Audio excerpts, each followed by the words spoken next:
Hello everybody, and welcome back to my channel, or welcome back to my podcast if you're listening to this episode in the audio version only. My name is Rex, I'm a Western tropical astrologer, and today we are going to be diving into the astrology of May 2023.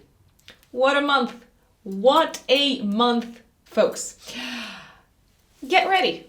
Get ready for a month chock full of events. At a collective level and also on an individual level. What is going on this month? Eclipse season continues. It continues with a full moon lunar eclipse at the beginning of the month on the 5th of May in Scorpio. This one is probably going to put the spotlight on power dynamics, the distribution of power, the stock market, behind the scenes politics, and probably also buried kind of like undercurrents impacting the economy, resources, food, and also the relationship between our psyche and our physical bodies. Jupiter, the great benefic, this month is going to change signs and it's going to go into Taurus. I'm actually quite excited for this. The last time when Jupiter was in Taurus was between June 2011 and June 2012. So the Great Benefic is saying pay more attention to the rhythm of your bodies. Listen to your bodies. Learn about the bodies. Learn how to enjoy the slow and steady rhythm of life in connection with the body. Mars, planet of action, moves into Leo. This is happening on the 20th of May. Finally, Mars is out of Cancer. Mars doesn't like to be in Cancer, so Mars does have more affinity with Leo, so to speak.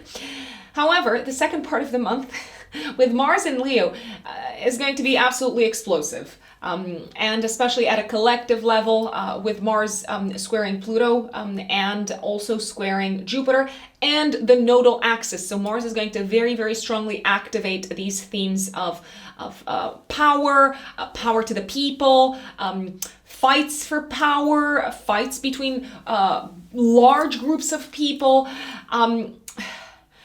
I see the potential for intense clashes over matters connected with food, access to resources, and potentially even matters connected with the physical body and the idea of property. So how people connect with this notion of property. Sometimes, however, a breakdown and a clash is needed in order to move things forward, in order to advance, in order to progress. So May is a tumultuous month astrologically, and of course the tension, because there will be quite a bit of tension, it can mess up the rhythm of our bodies. It could even disrupt our sleep, especially around the time of the eclipse. Add to that the fact that Saturn, the great taskmaster, the planet that tells us where our work is, Saturn is now in Pisces. It entered Pisces in March. And this 3-year-long transit of Saturn through Pisces asks us to get very serious about rest, about sleep, and about our mental health. And they are all related after all. There is so much research pointing out the connection between a lack of sleep or poor sleep and mental health related struggles. So also if we're not well rested, obviously we can't make decisions that are well thought.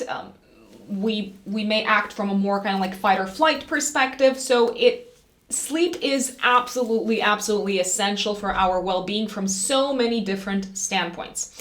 Now, what do I do to make sure that I get a good night's sleep? I meditate, and I know that I've mentioned this in the past, but I feel like I have to say it again. It helps. It helps stop my mind from racing, it calms my nervous system, and it also raises my vibration. All of you folks out there who are into manifestation, you know how an elevated vibration is. One of the tools that I use for my practice, for my meditation practice, and it also positively influences my sleep, one of the tools that I use is Aura. I want to take this moment, I want to take a moment to thank Aura for sponsoring this video. My husband is actually the one who introduced me to Aura. He is someone who went on very little sleep until his mid-30s, and now he uses Aura almost religiously, and he does sleep. He sleeps for longer, basically. He used to sleep for like 4 or 5 hours a night, and now he sleeps for 7 hours a night. Now, what is Aura?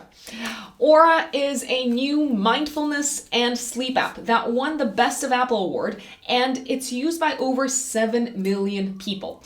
It's an all-in-one app for your well-being and sleep. It has thousands of meditations, stories, and so much more, like CBT, which is cognitive behavioral therapy, snippets, life coaching, and even breath work. Aura's content is created by hundreds of expert coaches and therapists around the world. What made Aura stand out to me? It's not a one-size-fits-all like other apps. There's so much variety, there's so much personalization. Aura knew what guides I would like. I can find so many tracks that I love. It contains the work of hundreds of coaches, therapists, storytellers.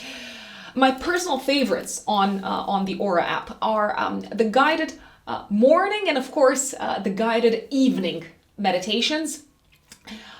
I personally feel like they set me up energetically to a space of calm, peace, and gratitude. What I also like about Aura is that it's intelligent and personalized. It uses billions of data points to personalize the experience for you to make it as effective as possible in order to improve your sleep and well-being. You can get started completely for free on Aura's website using my special link in the description box and also in the pinned comment below the video. The first 500 people get free trial plus an exclusive 25% off. Now, folks, before we dive into the update for each of the 12 zodiac signs, let me remind you the following. I strongly recommend that you listen to the update for your rising sign. If you don't know what your rising sign is, then please ask your mom or check your birth certificate. Get your time of birth. Obviously, you know your date and place of birth, and you can go online on sites like astro.com or AstroSeek and generate your natal chart. But you do need the accurate time of birth for that. And once you have your natal chart, you're going to know what your rising sign is, and you can listen to the update for your rising sign. If you want to work with me, you can find me on my website, which is writteninthestars-astrology.com. I am a full-time consulting astrologer. I work with clients one-to-one. If you have not had your natal chart analyzed and interpreted before, I do generally recommend starting off with that. Why would you want to have someone, to have an astrologer analyze your natal chart? Because that is one of the best tools for self-knowledge and self-awareness, and understanding the natal chart also helps us reconnect with our soul's intentions as well as with our mission and purpose.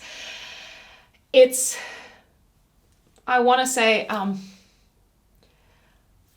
for most people, a really special and life-changing experience to see themselves reflected in the cosmos. Understanding your natal chart can help you really integrate your strengths, your potential, understand what your potential is, understand where your lessons are in this lifetime, understand what is your karmic mission and purpose here. The natal chart can also reveal patterns that may otherwise be very hard to uncover, or it could take a lot of self-reflection, a lot of digging, a lot of investigating in order to bring them to the surface.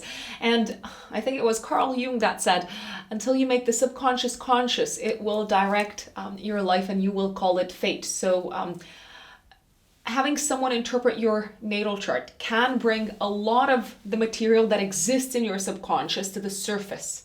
And you can become the objective observer who has access to this information, and based off of that, you can make much better informed choices in your life. So in my work with clients, I do natal chart analysis and interpretation. I also do forecasting. So I work with a combination of techniques to help you understand what life chapter you're in, how you can best prepare for it, how you can make the most of upcoming opportunities, or how you can better prepare for potential challenges, what types of energies you're likely to deal with. And as I said, I use a combination of techniques for that, not just transits, which are obviously what we work off of in general horoscopes here, but also techniques such as annual perfections, the Firdaria, solar arc directions, secondary progressions, and more. I also do compatibility readings, astrocartography. So if you're interested in seeing how certain places around the world, if you were to relocate to them or if you were to travel there, how they activate your natal chart. So once again, you can find me for your astrological questions and not just connected with the natal chart, but also with the year ahead, compatibility, astrocartography, and so on. You can find me on my website, which is written in the stars-astrology.com. At the time when I'm filming this, I am taking bookings for the month of June. Let us go into the most significant astrological events of May 2023. What is going on?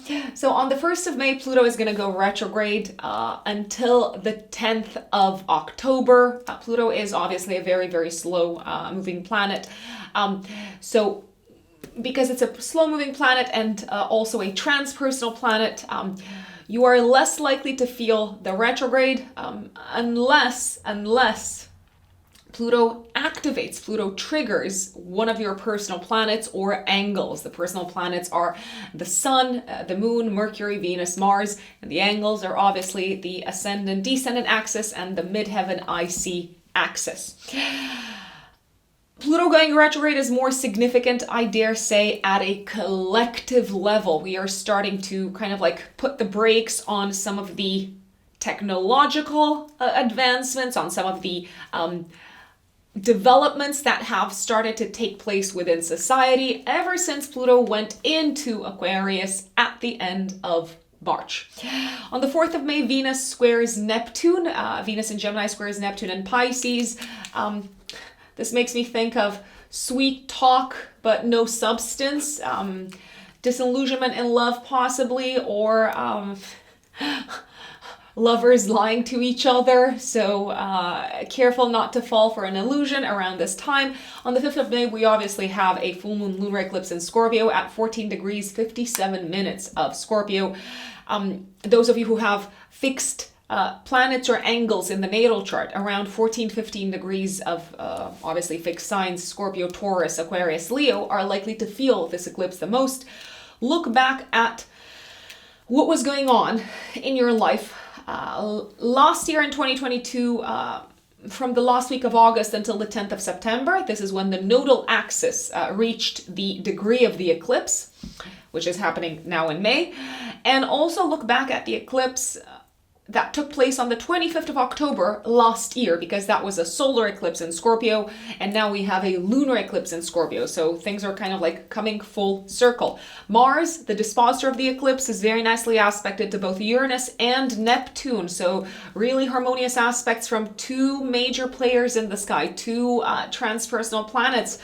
I'm liking this. I'm seeing relief. I'm seeing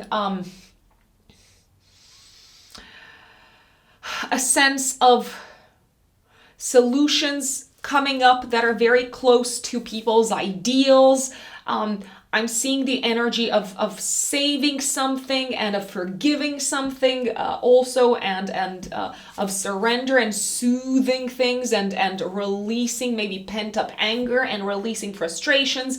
However, Mercury is still retrograde, so I dare say that we don't have all the data yet, we don't have all the facts yet, and there's still quite a bit to figure out from a rational, analytical perspective in terms of how things are going to work out. Mars is going to square Jupiter in Aries, so there, let's put it this way, there's still a chance for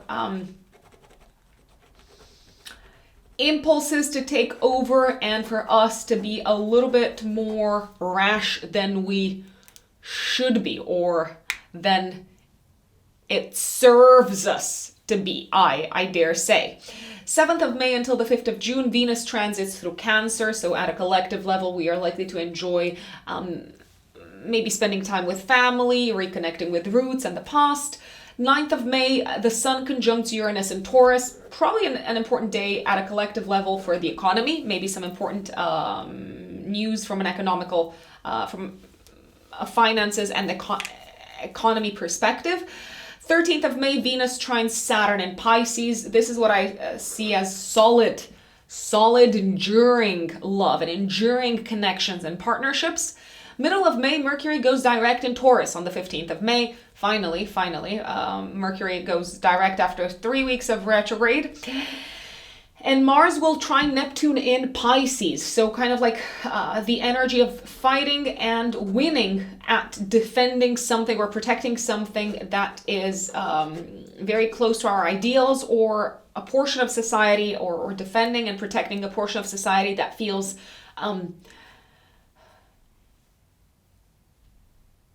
victimized, or that has been suffering, I'd say.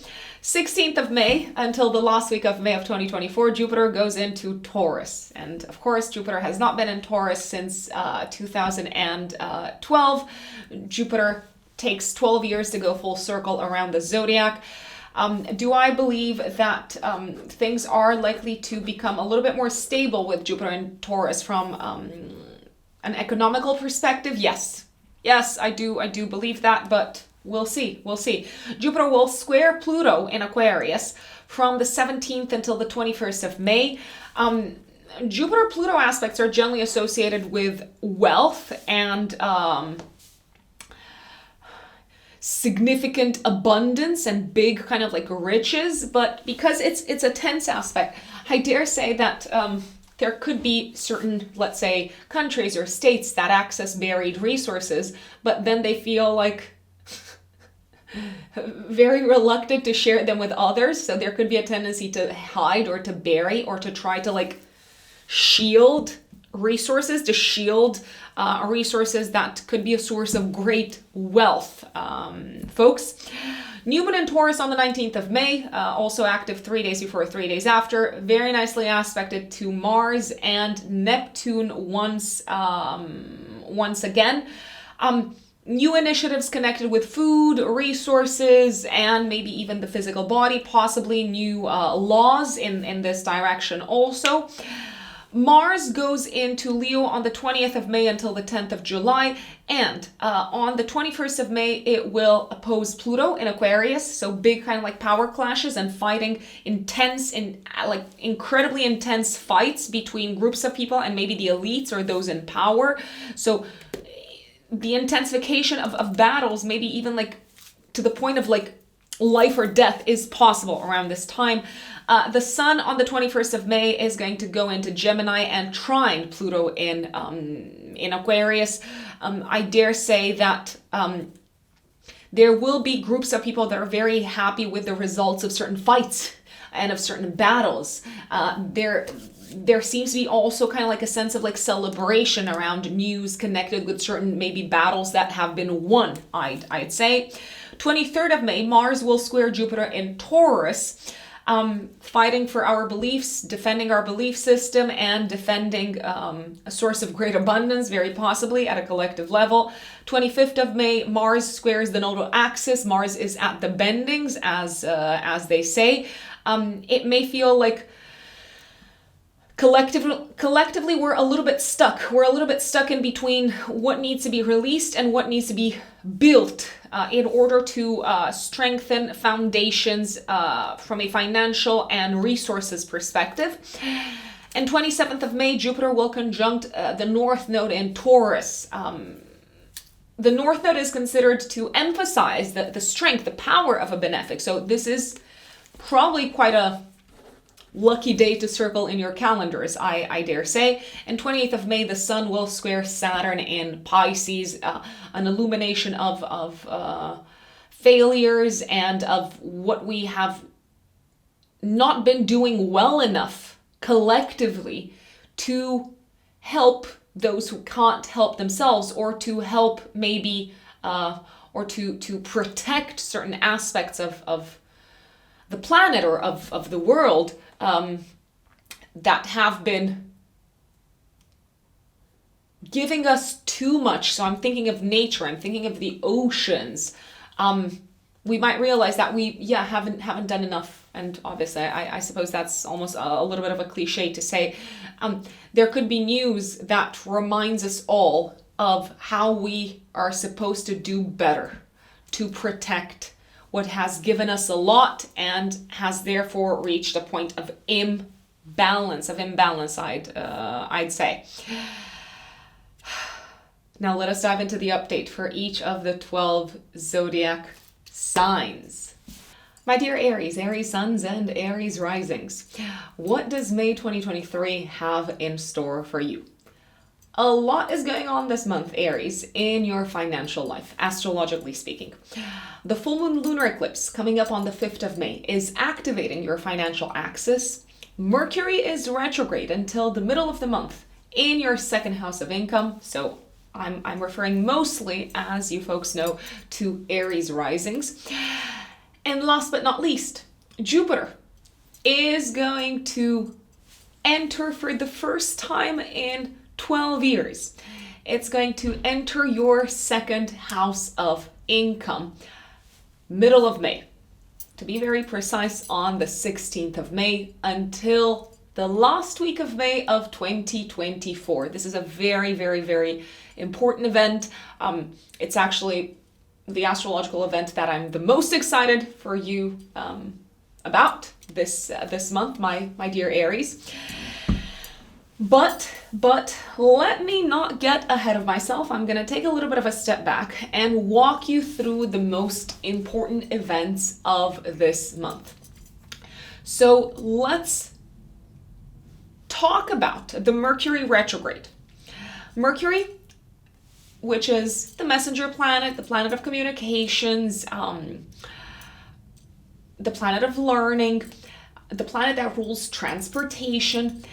In your chart, Aries, especially Aries risings, Mercury rules your 6th house of day-to-day work and health, and your 3rd house of neighbors, of short distance travel, of cars, bikes, and so on.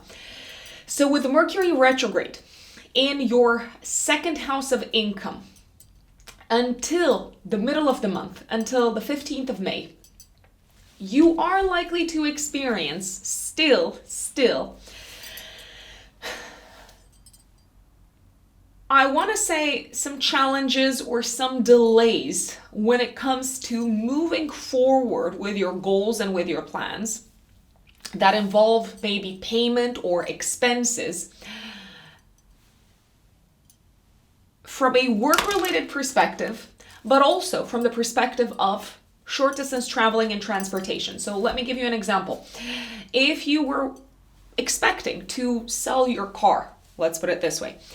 If you're expecting to sell your car super quickly, or in general, if you are waiting to sell something, if you were hoping that you would find a buyer very quickly, you may find yourself in a little bit of a stuck kind of spot, at least until the middle of the month with Mercury retrograde. If you were waiting to get paid after selling something, there could be some hiccups along the way until the middle of the month, but things are likely to be cleared up from the middle of the month onwards. You may have to redo some paperwork connected with sales and purchases and connected with the financial aspect, obviously.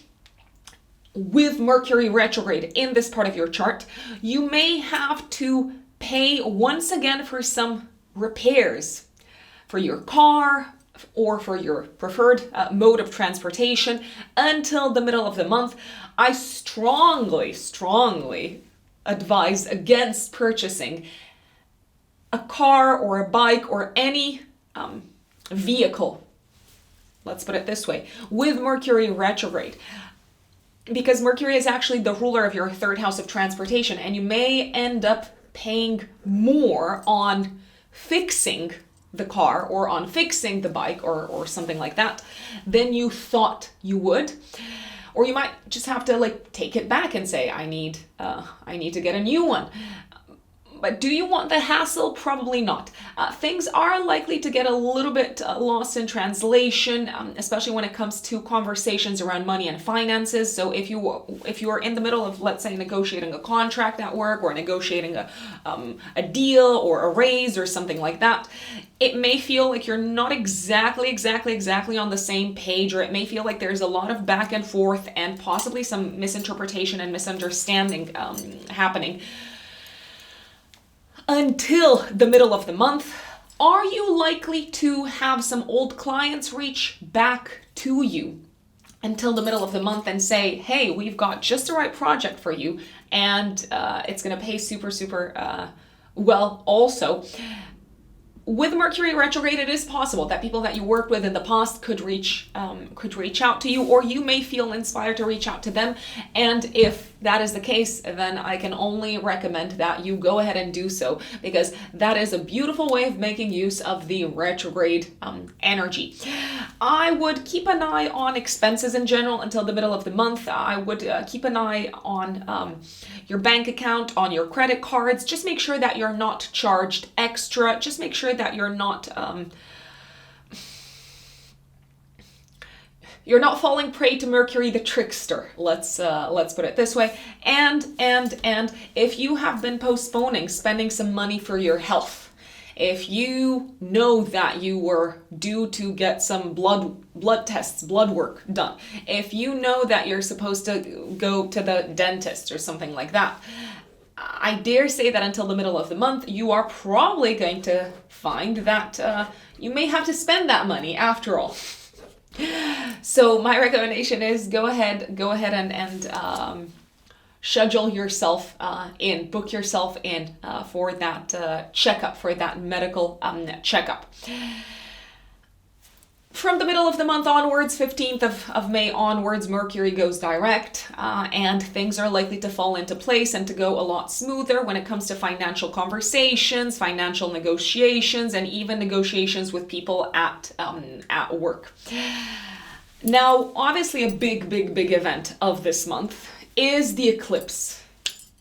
Second eclipse of the season, so to speak.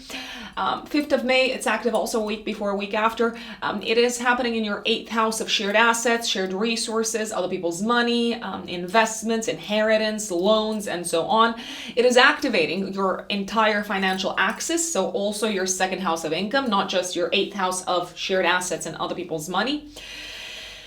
It is happening at 14 degrees, 57 minutes of Scorpio, if I'm not mistaken. Let me actually just quickly double check that. Why is this important? Well, if you've got planets in your natal chart, my lovely Aries, around 14, 15 degrees of fixed signs, you are likely to feel this, eclipse the most.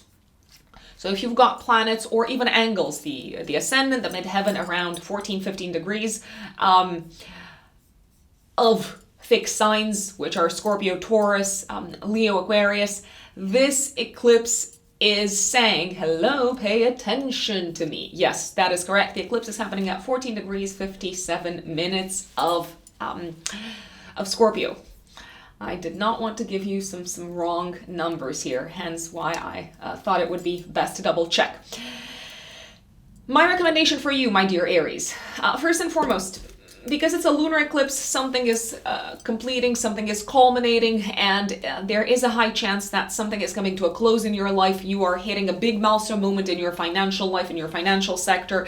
You could be receiving an approval for a loan, for a mortgage. You could be clearing out debt around this time. You may hear significant news that possibly altered the course of your life in some shape or form, connected with inheritance or connected with a mortgage, especially since Mars, the dispositor of this eclipse, is in your fourth house of home and property. So you might secure a mortgage, or you might clear out significant debt that allows you to have more money to spend on home matters, on your family, allows you to provide maybe better for your family. I do see a culminating moment financially for you and family members around this time. So it could be a partner, it could be you and parents. It does feel like you are accomplishing something, or maybe let's put it this way, because eclipses have this feeling of being, they give us this sense of being fated somehow. So of things outside of our control taking shape, taking place, and impacting us significantly. There is a high chance that this eclipse brings in an unexpected but pleasant surprise when it comes to closing up an important financial matter that impacts you and your family, or that impacts you and your home, property, and real estate sector. If you were waiting, let's say, for a mortgage to be approved and it was delayed, now you could get the big news, the auspicious news, I dare say, around this time. You might also find yourself in a better position financially. There's also a possibility that your partner could receive some, especially if you have a life partner, they could receive some positive news connected with their financial sector that allows you to channel some of that money, to use some of that money together when it comes to real estate, property, and so on. It could feel like a crisis is over. A financial crisis is over, something that impacted both you and your family life. Maybe a financial crisis is over, is coming to an end when it comes to your living situation as well. So you may feel like, okay, I'm out of this pickle, or I feel like I've solved something that was very, very stressful, connected with my home and living situation. Mars, the dispositor of the eclipse, is very nicely aspected to Neptune in the 12th house. So I do feel like this is a time when you are releasing, you're letting go of something that was a burden somehow of a financial nature, but maybe it was also a burden from an emotional perspective when it comes to your past, your home life, your real estate, and your living situation. This is also a time when I see a sense of forgiveness connected with family members. You may have an aha moment on a psychological level. You may have that sense of I've grabbed the deeply buried insight that explains why I was feeling so anxious, so stressed, so tense. So now I can let it go. Now I can release this sort of like emotional burden coming from my past that was weighing very, very heavily on my shoulders. A big release, a release of stress, a release of emotional tension, and also the release of pressure of a financial nature, or the release of pressure connected with shared assets, inheritance, and shared resources around this time. This is probably not completely new, the energy that is brought up at the time of this eclipse. Why? Because Mercury is going to be retrograde at the time. So I do feel like you've been dealing with this issue of a financial nature and connected with your home life and your private life for quite some time. I would also recommend looking back at 2022, especially the period from the last week of August until the 10th of September, and the period around the 25th of October, week before, week after, because this eclipse coming up in May may feel very much tied in with these periods. In 2022, it may feel like the eclipse in May is bringing things to a close, the issues that came up on your radar last year, my dear Aries. What else is going on this month? Well, I did tell you that I'm very, very excited about Jupiter going into your second house of income. Jupiter is the great benefic, folks. The great benefic, the great protector, the bringer of good luck, of opportunities, the great explorer. Jupiter says, How have you been underestimating yourself, my lovely Aries? So Jupiter, for the first time since June 2012. Let me quickly double check that. Jupiter, let's see. So for the first time in 12 years, it's going into your second house of income, self-worth, and self-esteem. Why is this significant? Because essentially you are in for a year, all the way until the last week of May of 2024. You are in for a year of opportunities to make more money, to increase your sense of self-worth, to increase your confidence, to boost your self-esteem, and to really make the most of your talents, to monetize them, I dare say. So indeed, the last time when Jupiter was in Taurus was between June 2011 until June 2012. So ask yourselves, Aries, what was I doing financially throughout this period? And did I take a big step up? Did I push myself to try out something new? Did I push myself to make more money? Did I push myself to monetize more what I've got? In your chart, Aries, Jupiter is the ruler of your 9th house and of your 12th house. So you are in for a year almost from the middle of May onwards, in which you can make more money by utilizing your academic knowledge or your spiritual knowledge, your beliefs, your connection with the divine, your personal life philosophy. You can also, on a more practical level, make more money by collaborating with people from abroad, by working in an international environment. So I would recommend kind of like pushing the boundaries of what you're currently doing financially and saying, can I broaden my scope of work? Can I cater my services to a foreign audience? Can I explore a different market? Can I maybe push myself to maybe travel more to find clients abroad, to work with people from a different office, an international office? It also feels like your worldview around money and self-worth is changing in the next year. And that's very, very exciting because everything starts in the mind. So you may feel more confident and more aware of your resources, of what you've got to offer to others throughout this period, my dear Aries. Therefore, you are likely to see a reflection of this in your bank account. Now, because Jupiter is going to be transiting what we call a feminine sign, Taurus is a water sign. My apologies, Taurus is an earth sign, forgive me. Slip of the tongue there. There are many astrologers that say that in this case, we have to make our own opportunities when it comes to Jupiter transiting through a feminine sign, an earth or a water sign, whereas if it were transiting a masculine sign, opportunities would come to us. So I say, go out there, make your own opportunities, put up your prices, ask for that raise, and also ask yourselves, Aries, how can I capitalize more on what I know and on what I have learned? So these are probably some of the most significant events of this month astrologically. I'm going to go a little bit back in time and take you through some additional key dates to pay attention to, my lovely Aries. So 1st of May, Pluto goes retrograde in your 11th house until the 10th of October. Now is the time, I want to say, in which you're probably going to start integrating some of those deep changes, deep kind of like transformations that Pluto has already started probably bringing to your attention when it comes to your goals for the future and your plans for the future. 4th of May, Venus is going to square Neptune, Venus in your 3rd house, and you may feel a little bit disappointed by your conversation with a romantic partner. You may feel a little bit misunderstood, and there is also a chance that someone who you are attracted to could either lie to you, or you might discover that they've lied to you, or they've been hiding some things from you. If you're going out on a date, I would recommend maybe not taking everything at face value.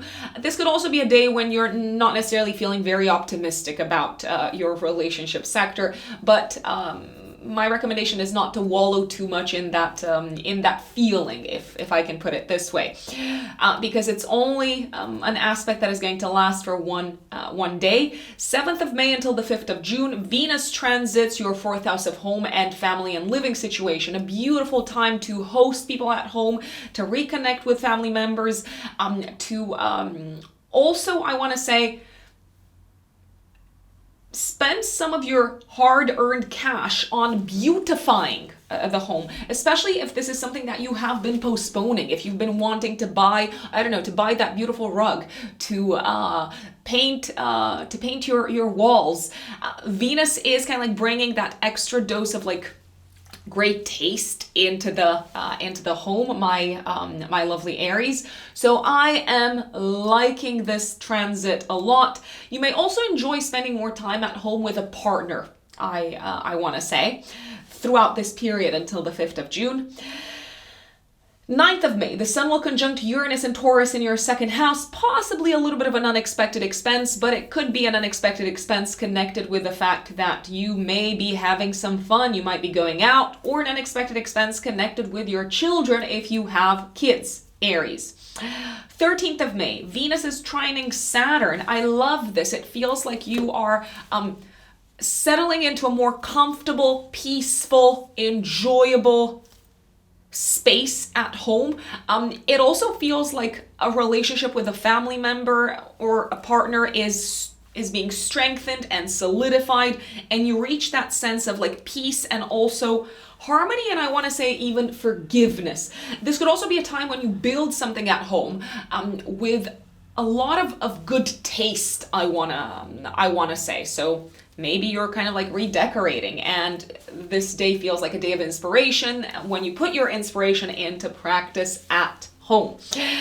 I mentioned that Mercury goes retrograde on the 15th of May. There's another thing happening on the 15th of May. Mars is trining Neptune. I feel like you are in a state of flow at home, in a state of like going with the flow, of feeling excited for where your home life is headed, your living situation, your property sector, and your relationship with family members is headed. I feel like you are very inspired and taking action around this time at home. It also feels like you may take the initiative to smooth things up with a family member around this time, my dear Aries. 19th of May, 3 days before, 3 days after, there is a new moon happening in your 2nd house of income. And let's see. It's very nicely aspecting Mars in your 4th house and Neptune in your 12th house. However, from the 18th of May until the 21st of May, so kind of like at the time of the new moon, also, Jupiter will be squaring Pluto in your 11th house. So this is very interesting. 19th of May, I do see the possibility of you entering a new chapter financially. You may already see yourself getting like a bump in your salary, or you might have already put up your prices. It may feel like you're approaching your entire kind of like financial sector differently. You may feel excited to kind of like spend that cash, spend that money on home related matters, on like buying stuff for the home, on taking care of stuff for the family. You may feel very, I want to say, privileged and in a way protected and lucky financially around this time. But there's also possibility around this time that you may realize on a more symbolic level that you are ready to leave behind an organization, a community of people, or a group of friends that are no longer aligned with you in terms of values and value system, my dear Aries. So on a more symbolic level, it may feel like your values are changing and it is time to take a little bit of a step back or a step away from a community of people that you were very, very kind of like attached to, I want to say. It may feel like you need to take significant distance. 21st of May, well, this is interesting. This is a very tense moment in time. because on the 21st of May, Mars in Leo is going to oppose Pluto in your 11th house. And on the 20th of May, Mars had just kind of like changed signs and it moved into Leo until the 10th of July. What's going on here? So 21st of May, maybe also the day before and the day after, or even like a couple of days before and a couple of days after. It does feel like you can have a massive fallout, a massive kind of like, shall we call it breakup, with a friend or with a community or with a group of people. And it may feel like there's no other way but to cut ties with these people or with this particular person. You could feel betrayed, or you could feel like there's no other way but to break away from the very kind of like intense, powerful connection that you had with either this friend or this group of people, because this is getting in the way of your sense of enjoyment of life and your sense of happiness and your sense of fulfillment. Power struggles with friends around this time, and also power struggles with the elites and maybe those in power within a community around this time. 23rd of May, Mars is squaring Jupiter and Taurus in your second house. I would also pay attention to the day before, the day after. You may feel really like lucky. You might be feeling very blessed and lucky and in the mood for an extravaganza financially, and you might be in a big kind of like spender mode. Careful not to overdo it. This is a very excessive energy. Don't overdo it, because you might end up in a little bit of a pickle, or you might even end up feeling like you're taking some unnecessary risks here financially. Mars is going to square the nodal axis on the 25th of May. Let's put it this way. You may be very keen to move forward with a passion project quickly. Second half of May. But it does feel like you need to readjust your approach to the whole financial sector in general, and especially to finances and assets that aren't just yours, but they belong to someone else. So let's say a joint bank account. It's like, slow down if you don't want to get into like a fight or an argument with your partner, for instance. Slow down and take a little bit of a more cautious approach when it comes to, let's say, getting rid of that cash. Let's put it this way. 27th of May, Jupiter will conjunct the North Node in your second house. A beautiful day, a day of good news, very likely financially. So the North Node and Jupiter are both connected with expansion. So I told you that you're growing financially. 28th of May, slow down on the road, or you might just feel slowed down on the road if you're traveling by events outside of your control, my dear Aries. My dear Taurus suns and Taurus risings. What does May look like for you? Well, I'll put it out there. You're pretty much, if you ask me, the stars of this month. Not just because the sun is in Taurus, but also because Mercury is retrograde in Taurus until the middle of the month. And on the 16th of May, Jupiter, the great benefic, goes into Taurus for the first time since 2012. So since June, to be very precise, since June of 2012. That is when Jupiter exited Taurus and moved into Gemini a while back. So much to say about this month. Let's start with the very beginning. Let's talk a little bit about the Mercury retrograde. So until the middle of the month, Mercury is still retrograde in Taurus in your first house. Mercury for you rules your second house of income and your fifth house of fun, enjoyment, and romance. Until the middle of the month, you could be thinking a lot, Taurians, about past romantic partners.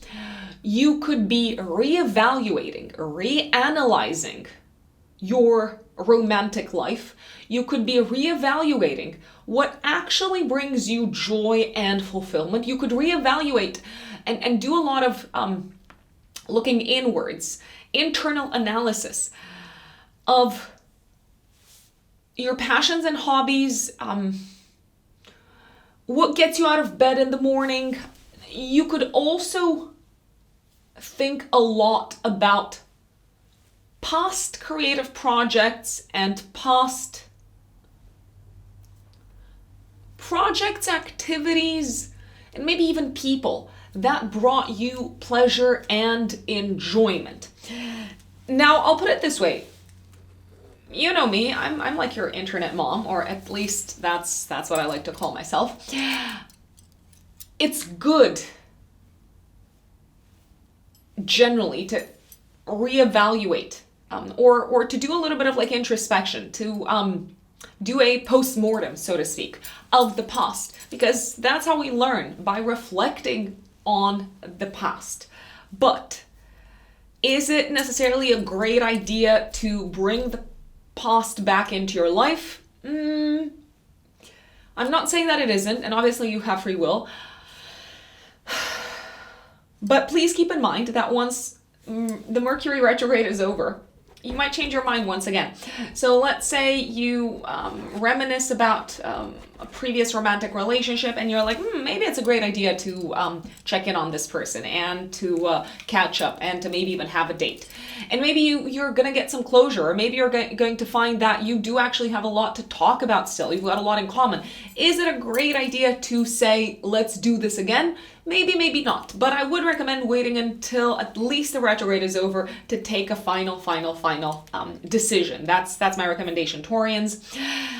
You might also feel a little bit confused about where your financial life is headed. I'll just put it out there, or there could be some misunderstandings, some disagreements or misalignments in terms of communications on the financial front. So I would make sure, I would double check that the person that you're working with, clients, stakeholders, are on the same page with you when it comes to financial matters and when it comes to getting paid, for instance. Jupiter goes into Taurus right after Mercury goes out of retrograde. So Jupiter goes into Taurus on the 16th of May, and it's going to stay there until the last week of May of 2024. The last time when Jupiter was in Taurus was between June 2011 and June 2012. Jupiter, for you, my lovely Taurians, is the ruler of your 11th house and of your 8th house. So what is going on with Jupiter in your first house? Brace yourselves, Taurians, for a year of positivity, enjoyment, optimism, abundance of friends, of friendship, personal growth, personal development, especially from a psychological perspective. Brace yourselves, and I say this in obviously like in a good way, and I know it's not necessarily used with a positive connotation, but here I am trying to be cheeky. Taurians, you are in for a very, very exciting period of your life. You may feel much more optimistic, much more excited about where your life is headed, much more excited to take on new challenges, to take on new goals, new projects, to meet with like-minded individuals, to be part of a collective, of a group of people that can help you grow, that can help you advance in life, that can help you push the boundaries of what you thought you were capable of. This is a fabulous time to embark upon a journey of self-growth and self-development, and if you do this together with a group of people in a group type of setup, even better.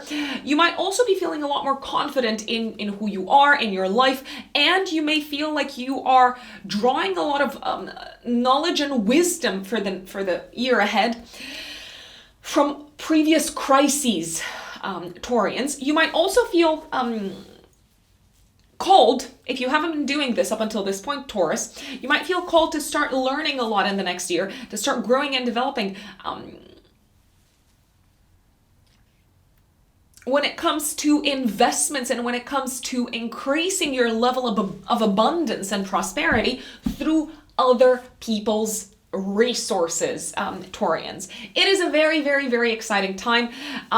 Are you likely to feel like you're being pushed out of your comfort zone? Yes, absolutely. Is this a time to take chances? Yes, absolutely. When the great benefic is on your side, I generally say, don't think small, think big.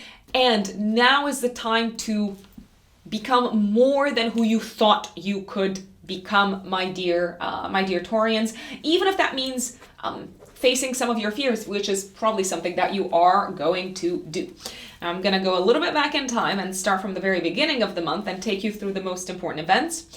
4th of May, Venus in your second house is squaring Neptune and Pisces in the 11th house. Taurians, I do believe that this could be a time when you might end up spending more than you initially thought you would spend when you go out with your friends. Careful not to... how should I put it? Not to end up feeling like you are sacrificing your income for your friends. I mean, let's say they're not necessarily in a great position financially and you end up paying for their lunch or for their drinks and stuff like that. You could feel a little bit taken advantage of financially by a friend around this time. Also, you could feel a little bit maybe disappointed with one of your friends because you're not exactly as aligned in terms of values and beliefs as you thought you were, I dare say. 5th of May, week before, week after, lunar eclipse. Second eclipse of eclipse season this year. We've got a lunar eclipse activating your your relationship axis, Taurians. It's an exciting time, relationship-wise. Some of you might be getting engaged. Some of you might be announcing something very important to the outside world in connection with your relationship sector. It does feel like fated events are taking place in your relationship sector. It does feel like there are news, there's exciting news, there's surprise news, there's revelations. You seem to feel really confident about the news that you are revealing to the outside world about your partnership sector. It could also feel like you're reaching a milestone moment in your relationship sector, be it reaching a higher degree of commitment with your partner or literally materializing a relationship, a commitment to someone. So if up until this point you weren't sure where a relationship was headed, now you might feel like, yes, I believe in this and we are taking this to the next level. I'm liking the fact that you seem to be sharing the big news about your partnership sector with your friends, and you do seem to feel supported by them. And it also feels like there's kind of like a reason for celebration. It might also feel like you are overcoming a crisis in your partnership sector. You could also seal a very important deal business-wise around this time. So you could seal a business partnership, like you could sign a contract, and it does feel like this is going to have an auspicious impact upon your goals for the future, I want to say. Remember that Mercury is retrograde, so I would still, if you're signing anything, I would still be very, very careful not to, I don't know, like misspell a name or have typos in the contract and have to basically redo the whole thing. Look back at what was going on in your partnership sector last year, especially from the last week of August until the 10th of September and around the 25th of October, week before, week after, because this eclipse is likely to bring to a culminating point relationship issues or topics or partnership issues or topics that were on your radar or that were brought to your attention last year at these particular times. Your partner could also have something very exciting to let you know, and it does seem to have the kind of like surprise effect upon you. You may need to like readjust your plans for the future, but you seem to feel energized by this, so I'm liking it overall. Venus is going to move into Cancer in your third house from the 7th of May until the 5th of June, a time of enjoying conversations, of enjoying processes of learning, of studying. You seem to feel inspired when it comes to sharing your opinions, sharing your point. You seem to feel inspired when it comes to creative writing, for instance, and you might also enjoy taking some road trips throughout this period. If you've got siblings, it may feel like the relationship with siblings is quite smooth and pleasant, and it's really a good time to get together with siblings. 13th of May, you seem to have a very productive day, a very productive brainstorm, maybe a very productive energy around your friends and around the communities that you're a part of. Maybe you're getting together and you're working on something collectively that you are very invested in, and it feels like you're making a lot of progress. Maybe it feels like you've brought together like your minds, your heads, you've put together your heads, your brains, and the ideas that come out of the engagement of several minds are brilliant. You might also finalize a creative project together with a group of people very successfully, I might say. So I'm liking this. On the 15th of May, not only does Mercury go direct, but Mars is trining Neptune in your 11th house. So if you are presenting something to a group of people, if you're trying to persuade someone, if you're trying to like share your opinions and get them on your side, I dare say that you are likely to win them over. You could also feel inspired to reach out to your friends to let's say get together and to suggest maybe like an outing, and they are likely to say yes. So it is a good time to enjoy socialization with friends, especially if you're organizing the social outing. 17th, I want to say, until the 21st of May, Jupiter, which is already in your first house, is going to square Pluto in your 10th house. It does feel like this is a time to outgrow some of your fears around transforming your career path. It does feel like you are ready to step into your power professionally. It does feel like you are ready to challenge existing power and authority figures in your career. And it may feel like there's a little bit of like, well, not a little bit, like there's significant friction between your beliefs and the beliefs of those in power in your professional life. So maybe bosses or someone like that. But you seem to feel ready to challenge that and say, I can do better, or I'm ready to do more, or I'm ready to do better. An intensification of the energy of growth career-wise around this time. That's what I'm seeing, which is really like pushing you. It's pushing your buttons psychologically. It's making you face your fears, but at the same time, you sense that there's great potential for growth here, my dear Taurians. New moon, 19th of May, 3 days before, 3 days after in your first house. A new beginning on a personal level. You're stepping into a new identity, a new persona. You are ready to share who you're turning into, who you're becoming with the outside world. You are ready to dream bigger and to take action and to take steps in the direction of your exciting goals for the future.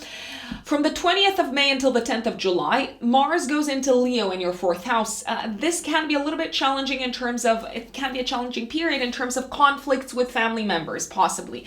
You may be feeling very energetic around the house, but you may also be feeling like, I gotta challenge my parents. I gotta challenge existing, let's say, relationship dynamics at home. The sun goes into Gemini in your 2nd house on the 21st of May and trines Pluto in Aquarius. Good news connected with your career around this time. You seem to feel appreciated. You seem to feel like you've scored a big win. But at the same time, it also feels like you need to reconsider if you've scored this big win career-wise. You seem to be in need of reconsidering your home and living situation for whatever reason, my dear Taurians. Maybe you need to move because you've just said yes to a big, director position, and that's going to require you to move or to travel for work. You may be feeling very argumentative on the 23rd of May. Careful not to rub family members the wrong way, or they could rub you the wrong way, and it may feel like it's not really getting anywhere on this day. 27th of May, it may feel like you're stepping into an exciting opportunity of growth for you on a personal level. And 28th of May, this is not the day to be in the overspending mood or mode. On the contrary, it may feel like you need to slow down with your expenses if you are to reach your long-term goals, I want to say. My dear Geminis, Gemini suns, and Gemini risings, what does May have in store for you? Well, it is a very exciting month. There's a lot going on in the sky, folks. So much going on in the sky. So I'm just going to dive right in. Mercury, which is your chart ruler and the ruler of your house of home, is still retrograde until the middle of the month in your 12th house. So I want to say there could still be conversations happening behind the scenes that you're maybe not aware of, that seem to interfere with you enjoying a peaceful home and family life, that seem to interfere with you just kind of like enjoying your time spent at home in your sanctuary. You could have all sorts of intrusive thoughts about your home and living situation, about your parents, about the past, that kind of like keep you awake. They could literally keep you awake. They might generate insomnia, I want to say. Careful not to self-sabotage with old patterns of thinking that you might have inherited from your parents or that you might have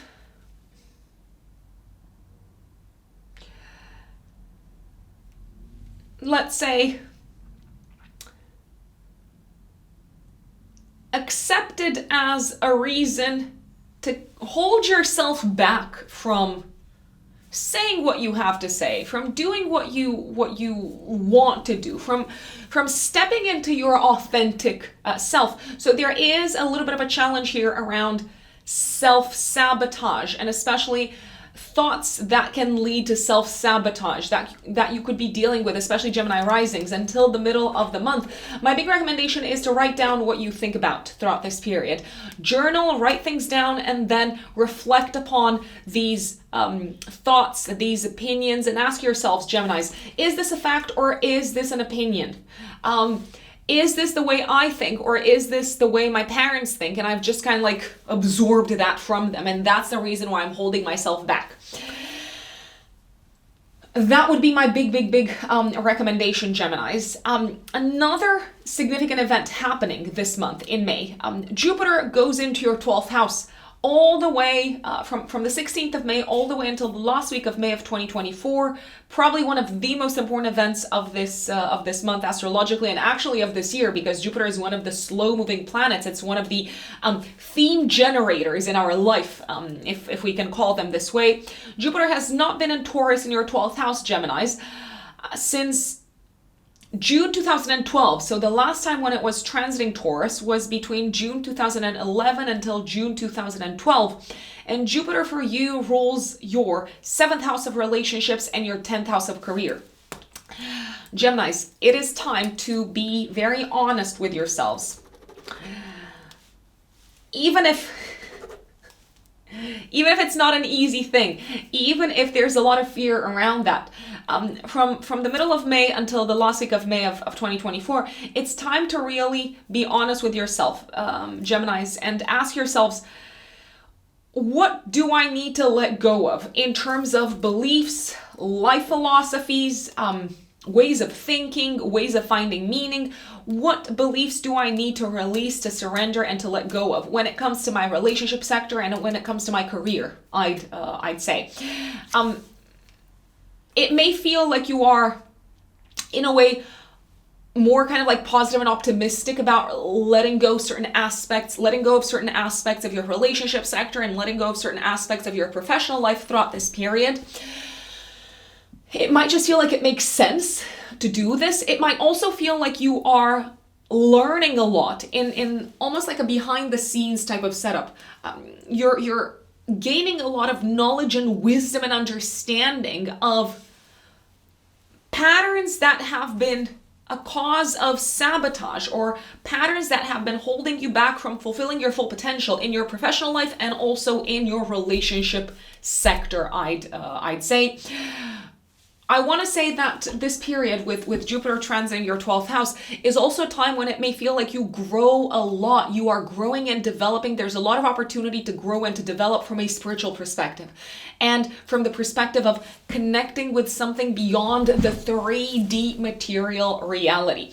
Jupiter in your 12th house also invites you for the next year to take it slow, take it easy, and maybe enjoy more rest, more relaxation, and to enjoy periods of escaping from the day-to-day drudgery together with your partner. So to kind of like build your own bubble together with your partner. I want to say, is there a possibility that a secret relationship for some people could develop behind the scenes throughout this period?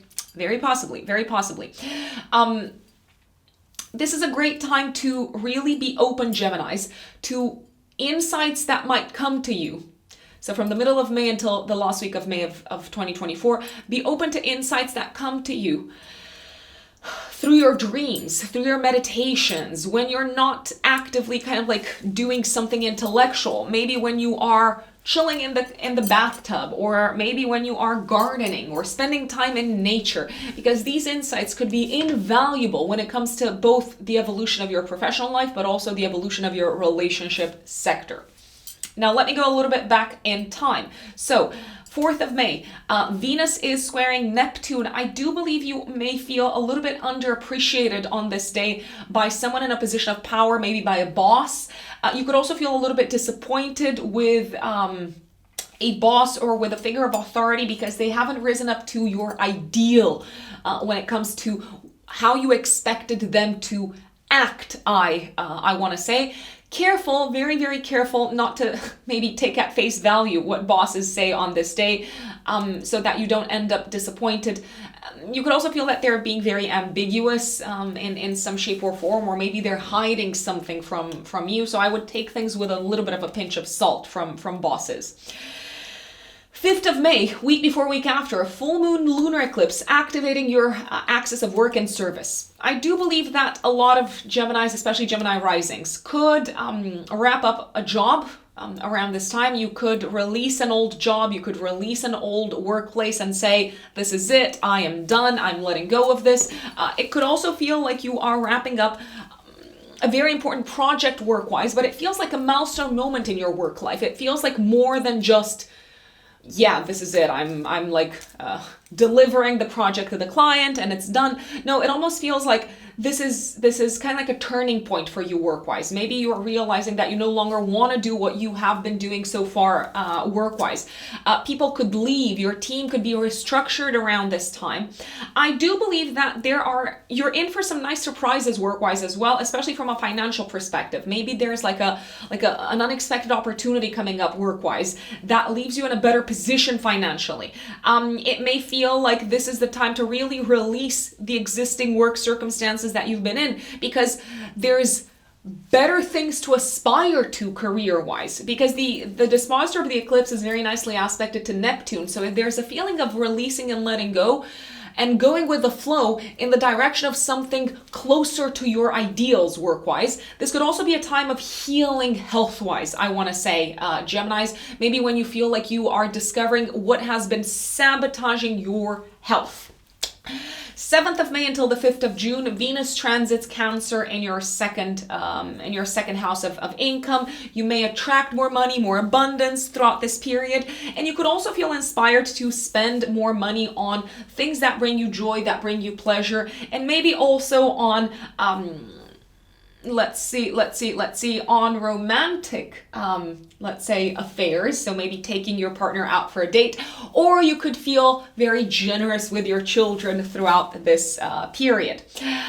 I'm liking the 13th of May. It feels like you are being very appreciated at work on this day, and you're receiving either a round of applause or you're receiving some really good news financially.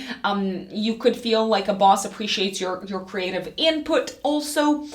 Mercury goes direct middle of May, and Mars will trine Neptune in your house of career on this day. I like this because it feels like an action and maybe like an initiative that you've taken career-wise turns out better and kind of like closer to your ideal from a professional perspective. 19th of May, new beginning. Spiritually and from a mental health perspective, also a few days before, a few days after, with a new moon in your 12th house. You may also start investing more money into your mental health and maybe also in spiritual endeavors that bring a sense of inner peace.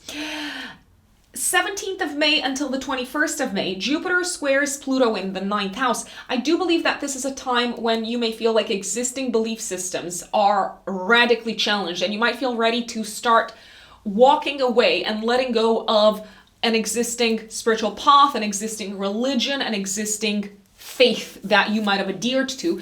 It can feel very challenging, it can feel very scary, but at the same time, it may feel like if you don't do this, you are literally going against your truth. The sun goes into Gemini on the 21st of May, and it may feel like it's a lot clearer on this day what you actually believe in and how your belief system is changing. There could also be some really good news coming from abroad that give you a sense of a personal new beginning around this day. I want to say that this could also be a day of arguments and conflicts with siblings, maybe with neighbors, the 21st of May. It could also feel like a time when you need to cut yourself off from an existing way of looking at the world, an existing belief system, and you might feel ready to like push back and fight against it and say no more, and maybe to say something against it as well, because you seem to feel very kind of like inflamed. I'd say 23rd of May, it feels like you are ready to defend maybe someone who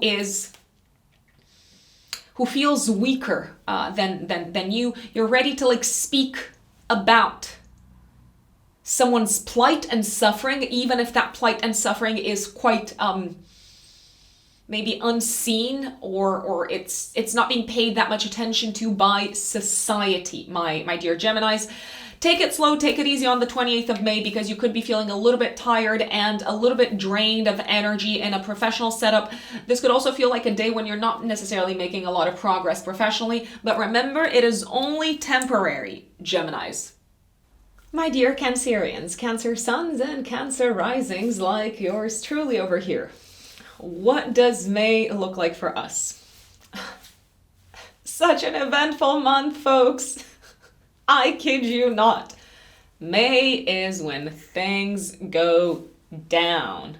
I mean, not necessarily in a bad way, but in a sense that stuff actually happens. Big stuff. So, let's start off with the eclipse, 5th of May, week before, week after. There is a full moon lunar eclipse taking place in Scorpio. It actually activates the Scorpio-Taurus axis, which for you, my lovely Cancerians, is the 5th house, 11th house axis. What's going on here? Well, a big milestone moment, a big event, a turning point in your life, either from a romantic perspective or when it comes to children, creative projects, and goals for the future. This can be a time when something comes to a head, when you hit a culminating point, a culminating moment. For instance, you could be finalizing a very important creative project. Some of you may hear news around pregnancy. You might be pregnant, or your partner could be pregnant if you have a partner. This could also feel like the time when you release a big fear and maybe a sense of blockage connected with what was holding you back, what was getting in the way of you fulfilling your goals and plans for the future. It could also become very, very clear what you need to let go of in order to achieve what you have set out to achieve in terms of plans for the future. There is also a high chance that you could feel like you're wrapping up, symbolically speaking, a chapter connected with what used to bring you joy, what used to bring you fulfillment, but now it's no longer fulfilling, and it could feel like a big relief. So let's say, I don't know, you used to enjoy playing tennis, and now you realize, hey, I've outgrown this, and now I'm ready for something else. Now I'm ready to explore different passions, different hobbies, and so on. A very significant moment in time also for those of you who have kids already, maybe because your kids have some important surprises for you. I dare say that you are likely to be excited about whatever surprises they bring to your attention. Let's say your kids or one of your children says, I don't know, I want to become an artist, or I want to take classes to become a developer or something like that. And you could be like, what? What are you talking about? I didn't even know that you were passionate about this. So you could feel excited about the surprises that children bring to your attention. I want to say that this eclipse can also bring significant news connected with friends and communities, especially friends and communities that are in some shape or form connected with foreign lands and foreign countries. You could receive a big round of applause, also possibly for something that you have created.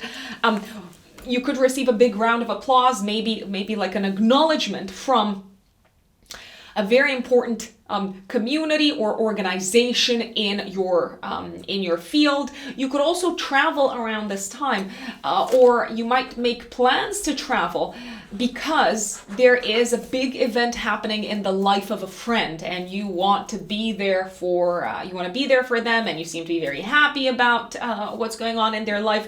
So I'm liking it. I'm liking it. The release of powerful emotions that were holding you back, or that were kind of like weighing heavily on your shoulders, and like almost like a boulder on your chest, is also a major theme of this eclipse. Look back at what was going on in the area of romance, children, and creative projects, and even friends last year in 2022, from the last week of August until the 10th of September, and also around the 25th of October, week before, week after, because this eclipse could bring things to a head. So you are reaching the peak point in a process that might have started last year, sometimes towards the end of August, beginning of September. Now, before we get to the eclipse, I want to put on your radar the 4th of May. You could be a little bit disappointed with a romantic partner on this day, or maybe you find out that a romantic partner or someone that you were in love with or someone that you were attached to is not actually as truthful as they said they were.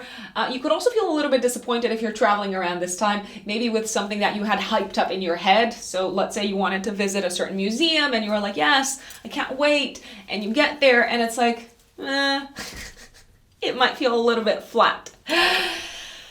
7th of May until the 5th of June, Venus enters Cancer. You are charismatic, you are admired, you may be feeling sexy, you might be feeling more loved, you might be feeling more appreciated throughout this period, and you might be feeling very, very loved and appreciated, especially by friends and family members. This is a good time with Venus in your first house, my dear Cancerians, to also invest some of your resources, maybe in like new clothes or a new haircut, or even pieces for the house. So something beautiful for the house.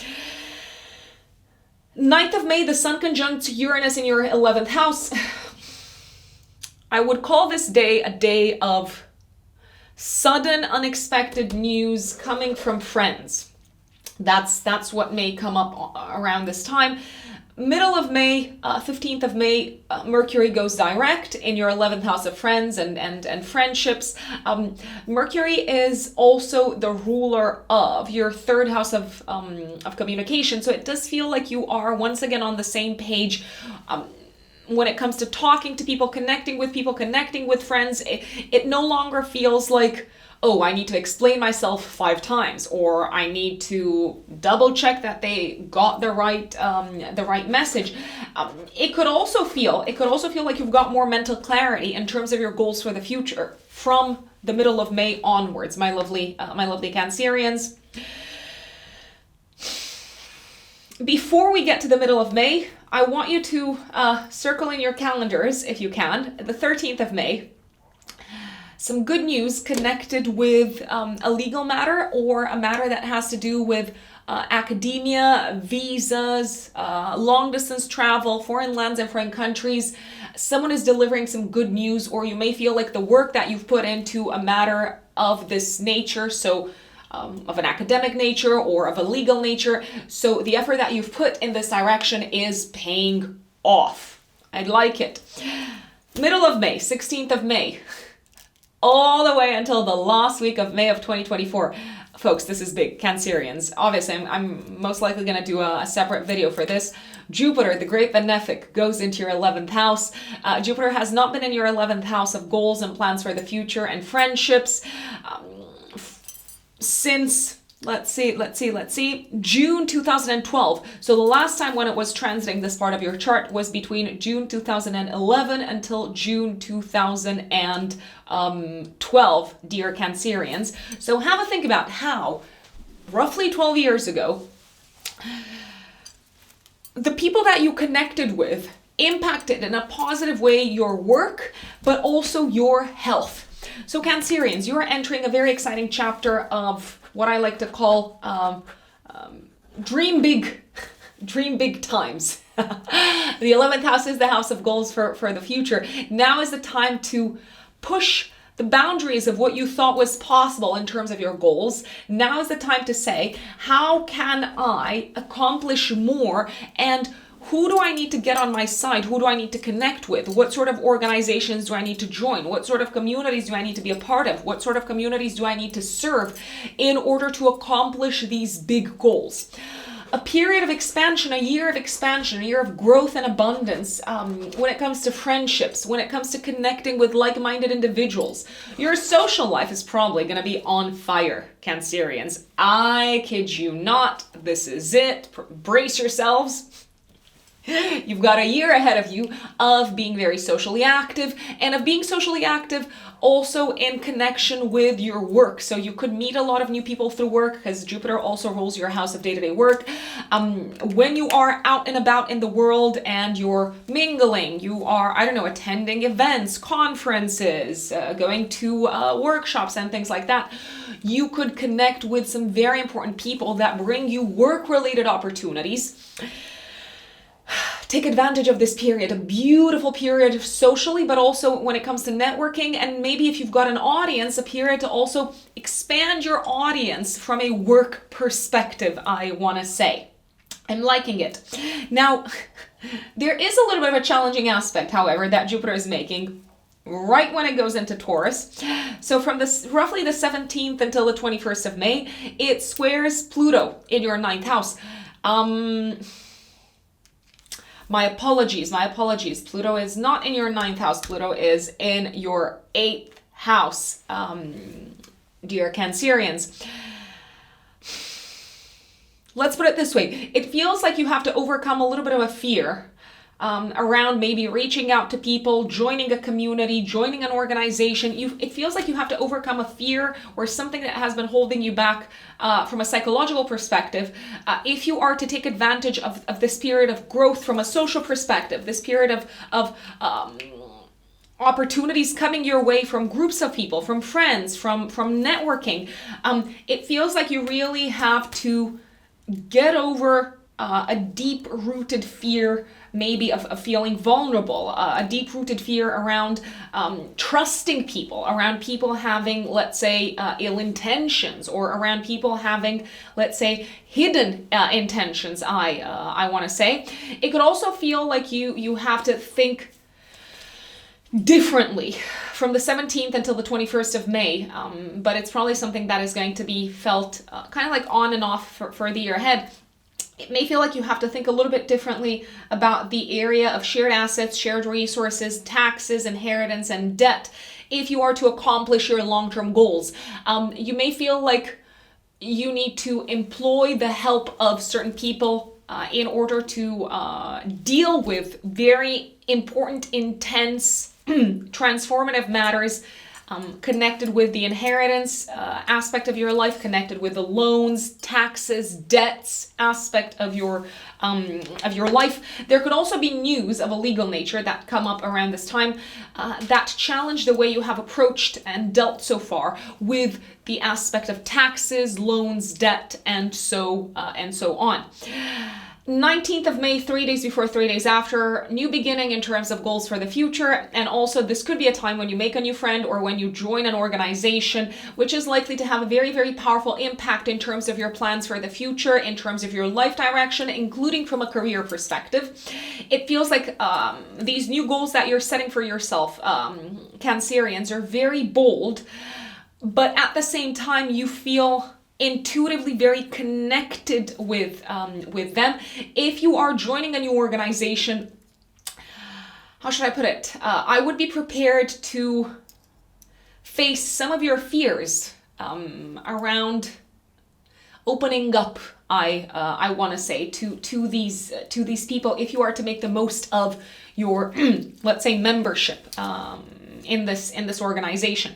20th of May until the 10th of July, Mars goes into Leo in your second house. Oh my God, like this period could be a period when you spend a hell of a lot of money, like a lot of money. You could feel like you are ready to throw it out of your pockets. So careful not to burn a hole in your pockets. You're quick to spend, but you may also feel very motivated to make more. 23rd of May. Let's see. Let me put it this way. 21st until the 25th of May. With special attention paid to the 21st of May and the 23rd, you may feel like you need to really change your approach to your budget and to the way that you manage and handle financial matters. Why? There could be some sort of like news coming up connected with taxes, something coming from the bank, something saying stop or slow down with the expenses because you have to deal with this expense. Now, there could be some expenses that come up that make you quite angry throughout this period, or expenses that get you thinking, maybe I've been a little bit too impulsive, or maybe I haven't thought things through in terms of how I organize my budget. It does feel like you might need to spend more than you would like to spend throughout this period. The important thing to keep in mind here is, okay, so you've got more expenses, but can you also make more? Can you hustle to make more? Is there something that you can go after financially and say, I'm going to grab this project, I'm going to grab this new client, so that you offset some of the expenses that are likely to come up. That's something to keep in mind. 27th of May, very important day. Jupiter conjuncts the North Node. I would also look at the day before, the day after. Pay attention to who you are connecting with. That can bring you work opportunities. There could be an important fated event or fated encounter connected with your work sector. I strongly recommend paying attention to it, even if it doesn't seem very significant in that moment. It can have a huge impact on your growth work-wise moving forward. And 28th of May, you might be feeling a little bit disappointed with maybe how your travel plans are turning out on this day. You could be feeling disappointed maybe because there are some hidden costs. I want to say, I strongly recommend, if you're traveling around this time, to get insurance. My dear Leos, Leo suns and Leo risings, what does May look like for you? What a month. What a month, my dear Leos. It's an eventful month for everyone. I'm going to put it out there. So I'm going to dive right in. Let's see what May looks like for you. 4th of May, I would be careful not to overpromise and underdeliver when it comes to something that you say that you're going to do for your friends. There's also a chance that you could feel a little bit disappointed in a friend, maybe because they kept something secret from you. There's also a chance that a friend could say, I need some money from you. Can you help me financially? And you could feel a little bit disappointed because you thought that they were maybe in a much better place financially, Leos. So that is a possibility. This could also be a day, if you were having conversations around your career, it could be a day when things sound better than they actually are. So if it sounds too good to be true, I would take it with a little bit of a pinch of salt. 5th of May, big moment in time. We've got a lunar eclipse activating your axis of home and public life and professional life. A fated development, a culmination, a closure, a peak time. 5th of May, week before, week after, in your home life and living situation. That also seems to impact somehow your public status and your reputation in the world. This could be a time when you leave behind a home. It could be a time when you have some very important announcement to make to the outside world around your family life, your home life, your living situation. It does feel like it's something that has been going on behind the scenes for quite some time. It could also be a time when you realize, hey, I'm gonna have to move because I've got a fabulous career opportunity on my horizons, but it does require me to let go of my current home and living situation. It could also be a time when you feel like a crisis is coming to a close, is coming to an end at home or in your private life. It could be something that has been emotionally draining and heavy, maybe also connected with parents. There's a possibility. Some of you could be moving into a new home. Some of you could be saying goodbye to a home or to parents because you're moving someplace else. Some of you could also wrap up an important project of a financial nature connected with home and with your family life. Maybe you're selling a property. Maybe the family is selling a property and you are getting a lump sum of money as a result of that. I do see the possibility of also clearing out some heavy kind of like debt. So very, very possibly. And it may also feel like you're saying goodbye to something that was causing maybe grief and tension and suffering at home. So I'm liking overall the eclipse. Have a think about what was going on in your home and family life and real estate sector last year, from the last week of August until the 10th of September and around the 25th of October, week before, week after, because this eclipse could bring things to a culminating point and it might feel like finally you are ready to wrap things up in a manner that you seem to be very happy with, but it also feels like a surprise kind of closure. So in a way you might have not expected things to get solved in this particular format, but the universe stepped in, and obviously eclipses are connected with fate and destiny, and said, this is how I'm going to solve the issue for you. 7th of May until the 5th of June, Venus transits Cancer in your 12th house. This is a great time to maybe take a little bit of time off to enjoy maybe a few days off. Venus is also the ruler of your 10th house of career, so it feels like you can relax and breathe a big sigh of relief career-wise after maybe some very kind of like intense times, especially around the time of the eclipse. 5th of May. 9th of May, surprise announcement maybe from a boss or from a parent. So something that takes you a little bit by surprise. It's like, oh, I did not see this coming. 13th of May, you could receive some good news connected with debt, inheritance, or loans, mortgages, or maybe even investments. I want to say that it could feel like a sense of pressure and heaviness is becoming like easier to carry and to handle when it comes to these particular areas. You could also receive a gift, a financial gift around this time, or some good news connected with a loan, or maybe with interest rates or something of this nature. 15th of May. Mercury goes direct finally.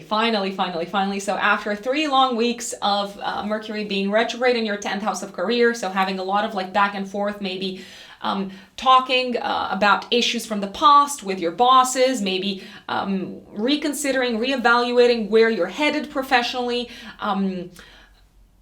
rethinking your options, or maybe rethinking whether it's a good idea to do something that you did in the past career-wise. It finally feels like you're starting to have clarity from the 15th of May onwards, and in general communications with bosses, authority figures, clients.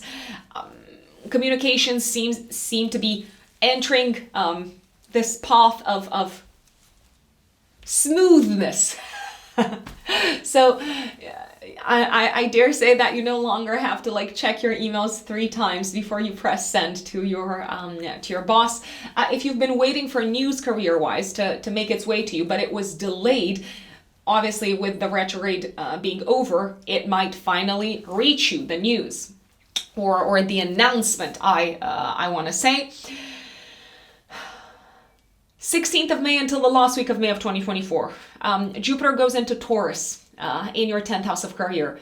What a year. What a year you've got, my dear Leos. You have a year ahead of you of growth, opportunities, and expansion professionally. Remember that Jupiter only transits a part of our chart once every 12 years. The last time when Jupiter was in your house of career was between June 2011 until June 2012. So have a think about how your career grew, how you advanced professionally, how you stepped up professionally, how you maybe also explored different paths, different opportunities career-wise. 12 years ago, Jupiter rules also your 5th house of enjoyment. Now is the time to really take a chance, take a risk, and grab at those opportunities career-wise that allow you to do more of what you enjoy doing professionally. You are protected professionally. It is a time to take risks. It is a time to take chances. Obviously in kind of like a slow and steady manner, if I can put it this way, Leos. Because, of course, Taurus is a fixed sign. Now is the time to build the career that you know is going to make you happy. And if you are in a career that is no longer making you happy, to really ask yourselves, what am I doing here? And have I been holding myself back? From the 17th until the 21st of May, Jupiter will square Pluto in your 7th house, my dear Leos. So you are very excited and you seem to feel very positive and optimistic and with an appetite for risk-taking career-wise from the middle of May onwards until May of next year. But your partner may not necessarily be that thrilled. It may feel like your partner kind of like puts up all sorts of like walls, psychological walls, fears. It may feel like they're kind of like intensely against some of the risks that you want to take. You might also decide to cut ties with an existing business partner throughout this period, or really or kind of like acknowledge that there's no more room for this particular partnership moving forward. You might also have a little bit of an epiphany as to how your partnership sector has been holding you back from fulfilling your full potential career-wise. So you could reach like this moment of wisdom, an epiphany, and say, oh wow, I didn't realize that because I was in these kind of like power struggles with my partner, I wasn't taking chances, I wasn't pushing myself sufficiently, I wasn't exploring my options sufficiently from a professional perspective. You're called to outgrow some of the fears around partnership also around this time in order to step into some exciting opportunities that are likely to lead to career growth throughout this period, my dear Leos. It's an exciting time of growth career-wise, but it also feels like you have some powerful adversaries. They could be adversaries that you know of, but they could also be adversaries that you did not know of. I'm just gonna put it out there. New beginning career-wise, 19th of May, 3 days before, 3 days after. You might make a big announcement career-wise. You might be receiving that big opportunity. You might be starting a new business. You might be receiving the green light to move forward with your business plans because you have the money, you have received the investment from someone. It may feel like you are ready to take a big leap of faith professionally around this time. 20th of May until the 10th of July, Mars transits your 1st house in Leo. So you might be feeling very impatient throughout this period. You're like, come on, let's go. I am so excited to get things going. But you could be feeling a little bit too impatient for others, especially on the 21st of May. There could be a big power kind of like clash. There could be like a big ego clash with a business partner or with a life partner. And you could also feel like, you know what, I'm just going to leave this business partner behind. You might feel like you want to cut ties with them and say, no more. I'm transforming my whole kind of like approach to this partnership. On the 23rd of May, and also the day after, you could be feeling very impatient to build something big career-wise, but you might need to pace yourself. Slow and steady. You could be in the mood for big risks. You could have like a big appetite for risks, but careful not to bite more than you can chew. And also remember that Rome wasn't built in a day, my dear Leos. I want to say that you may have a fated encounter around the 27th of May, maybe the day before, the day after, career-wise. So with someone that can influence you positively career-wise. You could also have a bit of a revelation career-wise as to what you need to do next, and maybe receive good news connected with other people's money, maybe investments or a loan that can impact you professionally in an auspicious way. Conversations may feel like they're not necessarily getting anywhere around the 20th of May when it comes to assets that you have in common with someone else, or you could be feeling a little bit slowed down in your rapid advancement towards fulfilling your personal goals by other people's like fears, and because they have some power around your money, you're like, okay, so I suppose I need to convince you, I need to persuade you, but you're very, very fearful, and therefore I need to slow down. That is May for you, my dear Leos. My dear Virgos, Virgo suns and Virgo risings. What does May look like for you? What a month! What a month this is. I mean, it's exciting for everyone, not just for you, Virgos. So let me start with probably the most one of the most significant events of this month, which is the eclipse, the full moon lunar eclipse, activating your third house, ninth house axis on the 5th of May. Obviously, it's also active the week before, the week after, so you may start feeling its influence a little bit earlier than the 5th of May. What's going on here? Well, because it's a lunar eclipse, this is likely to feel like a moment of closure, of culmination, a peak, a milestone moment when it comes to one of the following aspects of your life. When it comes to your educational path, so when it comes to school, classes, courses, you could hand in your final thesis, you could pass an exam, you could actually like take an exam around this time, probably with some really good, some really auspicious results, I want to say. You could hear news as to whether you have been or haven't been accepted to study somewhere, to enroll upon a course. I dare say, generally, I do believe you're in for a pleasant surprise connected with your studies and connected with your education around this time, my dear Virgos. Why? Because Mars, which is the dispositor of the eclipse, is very nicely aspected to Uranus, planet of surprises, and to Neptune. So it's almost like something that may have felt too good to be true actually comes true quite unexpectedly. This could also be a time when something gets solved, like a crisis of some sorts gets solved, because the eclipse is activating the south node, so it feels like you're releasing something, you're letting go of something. You could feel like a crisis is solved when it comes to your education, when it comes to your academic career, but maybe also when it comes to processes of learning or studying. This could be a time when you pass your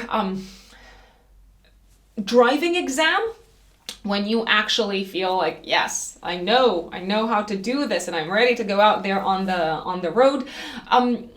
You could also feel very excited to maybe let go of an old means of transportation. Maybe you're selling your old car, or you're no longer going to be commuting on the same path, on the same route. You could also hear some very exciting news from your siblings around this time. If you do have siblings, they might have something to announce that comes almost like a little bit of a bittersweet piece of news. On the one hand, you could feel happy for them, and you could feel happy for their prospects for the future. On the other hand, it might feel like you are likely to spend less time with them. Maybe they're traveling abroad, they're going to go away and study. So that is very, very possible. Have a think about what was going on in your life around. So last year in 2022, from the last week of August until the 10th of September, and also around the 25th of October, what came to your attention around these times when it comes to siblings, studies, education, traveling, maybe short distance and long distance travel, because this eclipse is likely to bring back to your attention themes that came up for the first time last year. So end of August all the way until the end of October, my dear Virgos. This could also feel like a time when you release an outdated way of thinking. It's very possible. It's very, very, very likely. And you could feel like you letting go of this outdated way of thinking opens up the path for new, exciting goals, a new perspective upon your future, I dare say. Mercury is going to be retrograde until the middle of May. It goes out of retrograde on the 15th of May, but until it is retrograde, I dare say that you may not have a very, very, very clear idea as to what you're going to do next career-wise. And you may also feel like there are some delays or things aren't necessarily moving very fluidly, very smoothly when it comes to travel matters, visa-related matters, academic matters, or anything that has to do with foreign lands and foreign countries, especially matters that also impact your professional life. So, for instance, if you've been waiting to hear news about your, I don't know, like work visa, let's say, there could be delays during the Mercury retrograde period. That doesn't mean that you won't get very good news, very positive, very auspicious news, but they might come in later, maybe after the middle of May. So do keep that in mind. Venus, from the 7th of May until the 5th of June, transits your 11th house. This is a very enjoyable time. From a social perspective, you may feel excited to get together with friends. You may feel excited to participate in group type of events. You may feel excited to connect with old friends, friends from your past, friends from back home. Venus for you, my dear Virgos, is also the ruler of your second house. So you could be hosting friends at home. You could be organizing a social event for your friends. And generally, being in the company of friends is really pleasant throughout this period. On the 13th of May, it may feel like you are accomplishing something very, very tangible, very significant work-wise with a group of people. Maybe something that also required a lot of navigating the human aspect of the collaboration. So navigating maybe people's preferences, people's tastes, these more kind of like subtle aspects of human nature, so to speak, that aren't necessarily mathematical or logical or rational. And it may feel like you are accomplishing something very important, very significant. There's a sense of achievement that I see here. You might congratulate yourselves, Virgos, for having this diplomatic, soft approach to this particular work-related project. This could also feel like a time when you are in agreement with a partner, be it a business partner or a life partner, on something that you want to build together for the future, I want to say. For those of you who are single, this could be a really good time to go out on a date, because it may feel like you connect with someone that feels very, very familiar. You feel very comfortable in their presence, Virgos. Now, I did mention that the middle of May, 15th of May, Mercury goes direct. Also on the 15th of May,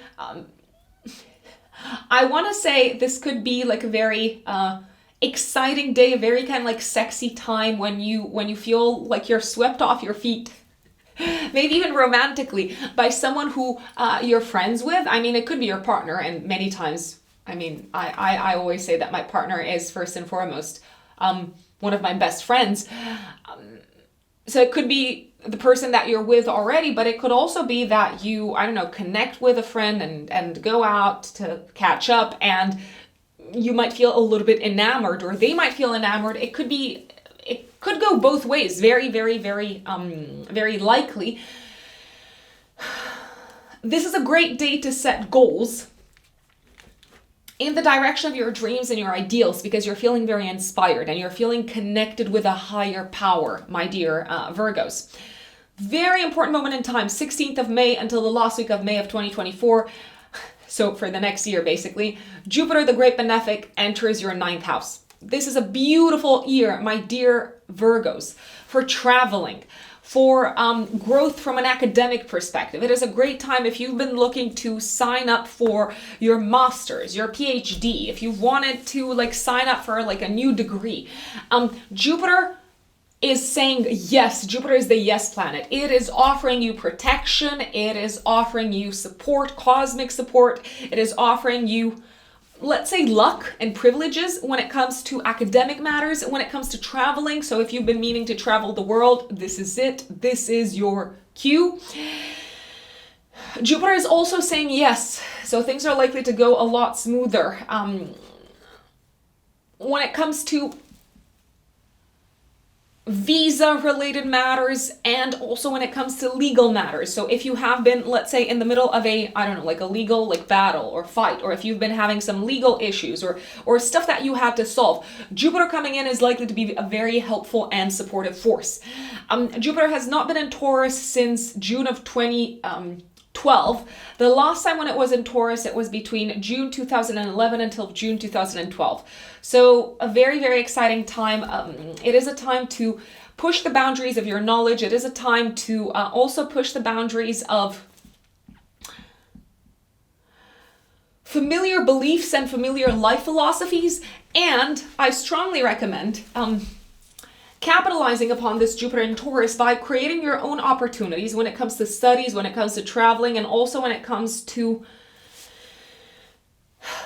connecting with what brings a sense of meaning to your life, my dear Virgos. Now, Jupiter is going to form a little bit of a tense aspect from the 17th until the 21st of May with Pluto in your 6th house. What does this tell me? It tells me that you are likely to have to outgrow an old way of working and push yourself to do things differently at work. Maybe because you are working in an international environment. Maybe because your work is going to require from now on a lot of traveling. Maybe because you're going to have to learn how to work with people from a different culture. So you're going to have to adapt your ways, your methodologies, and your methods. You're also called to outgrow some sort of like fear and maybe an obsession and maybe even like an obsessive attachment to something that is linked with your health in general. So it may feel like you need to change your philosophy and your belief system when it comes to your health, but at the same time, you could have this very kind of like intense obsessive attachment to a certain way of addressing health related matters. Remember that Jupiter says, outgrow this because it is no longer serving you. 19th of May, 3 days before, 3 days after, big news, a new beginning connected with foreign lands, foreign countries. So there could be news making their way to you around this time. Connected with your academic path, connected with your maybe studies, also news from friends from abroad. You could also feel like you are stepping into a new spiritual community around this time, and you could also feel like you're discovering a new life philosophy around this time that gets you closer to like-minded individuals, my dear Virgos, like-minded individuals that are likely to become friends, almost like friends like family, I want to say. You could also plan a trip around this time, start making plans, very likely, very, very possible. The opportunity to travel could come in very quickly around this time. 20th of May until the 10th of July, Mars transits your 12th house. This could be a time when you have a little bit of like insomnia, and also when intrusive thoughts can turn into hidden enemies. So careful not to sabotage yourself, not to sabotage your initiatives, not to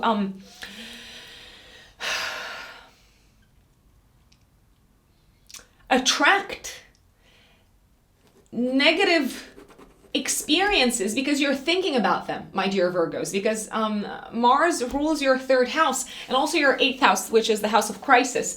A lot of action happening behind the scenes, I want to say, throughout this period, which is why you might not be able to like sleep that well. I'm not necessarily that excited about the 21st of May, maybe also the day before and the day after, because Mars is going to oppose Pluto in your sixth house, it may feel like you are betrayed by someone at work, or some very kind of like transformative news make their way to you connected with your work. It feels like someone has been acting behind the scenes, and it makes you very, very angry. So if you do discover that you have been somehow betrayed, I would start making plans to move forward, and I would, how should I put it? I would choose my battles very carefully, because if you have been betrayed by someone, it could be someone who has quite a bit of power, so you may not necessarily be able to confront them head on. So do kind of like handle things with care around this time. Power struggles, power clashes around this time at work, very, very possibly, very likely, that do impact quite strongly your mental health. So because they impact your mental health quite strongly, you might decide, listen, this is not worth it. I got to choose my battles. So I might as well start making plans to go someplace else, or kind of like approach things more strategically rather than clashing head on. You might be feeling very impatient around the 23rd of May, also the day before and the day after, when it comes to matters connected with traveling, and also matters connected with your relationship sector and your partnership sector. You could also feel like you discover something hidden about your partner. It could be a business partner, and this could make you a little bit apprehensive in terms of moving forward with a partnership. But I would be careful that you're actually discovering like facts, not opinions. So it's something to really think about, and to not misjudge a situation, because there is a chance that there could be some internal resistance that is coming up in the form of negative thoughts, and is kind of like holding on to bits and pieces of information connected with a person in your life, connected with a partner. That I want to say that this could just be your fear of change and transformation trying to get in the way of you advancing and moving forward with a partnership that can be a great source of fulfillment and growth, my dear Virgos. There could also be some issues with traveling around this time. Maybe something is getting in the way, or there could be some let's say unforeseen circumstances that you need to handle, that you need to tackle, that do get you quite angry. But at the same time, I would also see it as, if it's not something that you can control, I mean, what's the point in getting annoyed and in getting frustrated, I'd say. Pay attention to the 27th of May, also the day before, the day after, because you could have a very important epiphany in terms of the big picture of your life. So to look at your life from the mountaintop and see, aha, now I see how it all comes together. And now I also understand what is the meaning of what I have been experiencing up until this point in my life. So it could be like a very kind of like philosophical epiphany. You could also connect with a very important person that is likely to become a mentor or almost like a guru figure for you around this time. Libra suns and Libra risings. So what does May have in store for you? I'm going to jump right in because it is a very, very, very eventful month for everyone. Therefore, also for you, my lovely Libras. 4th of May, there could be some misunderstandings at work with a person, I want to say, who is maybe culturally different. I would clarify to make sure that you've gotten the right message and to make sure that they have received the right message from you. There could also be a sense of confusion and ambiguity when it comes to traveling for work. So you might not be very sure how you're going to travel somewhere for work. You might not be very sure what the travel landscape looks like. Travel insurance might be a good idea, especially if you're supposed to travel for work around this time, I want to say, Libras. 5th of May, week before, week after. Big event. Lunar eclipse activating your financial axis. I want to say that you could be letting go of an existing source of income around this time, my dear Libras, or you could be letting go of an existing set of values. So something that used to be important for you may no longer be important moving forward, and you might realize, yeah, I've changed. you might realize you've got other priorities. Now, if you are releasing a source of income, it's not necessarily a bad thing. On the contrary, you could be making room for a new source of income, or you could be you could already have your eyes set upon new opportunities and upon a new path of growth and development professionally. If you are releasing a source of income around this time, it could also be because you are receiving a lump sum of money. You could be receiving a lump sum of money that you can kind of like take away and live off of and say, yeah, now I can really take my time to think about what I'm going to do next professionally. It feels like a pressure or a sense of pressure and a burden is lifted off your shoulders financially. Maybe you are getting rid of debt. Maybe you are clearing out some taxes or some significant expenses that were giving you anxiety, that were on your mind all the time, and they were impacting you from an emotional perspective. You could be making a major payment around this time. If you are making a major payment around this time, it could be for something that you are very, very excited about. I wanna say, you could also be overcoming a sense of emotional crisis around this time, connected with your health, and it does feel like you feel appreciated, my dear Libras, at this point in time. You feel appreciated, you feel valued, and that seems to put a little bit your life into perspective, especially when it comes to your professional life and to your attitude towards money, income, and values. Whatever it is that you're paying for around this time, which is very, very possible that you might be making a big payment, I would almost see it as a release and a relief, I want to say.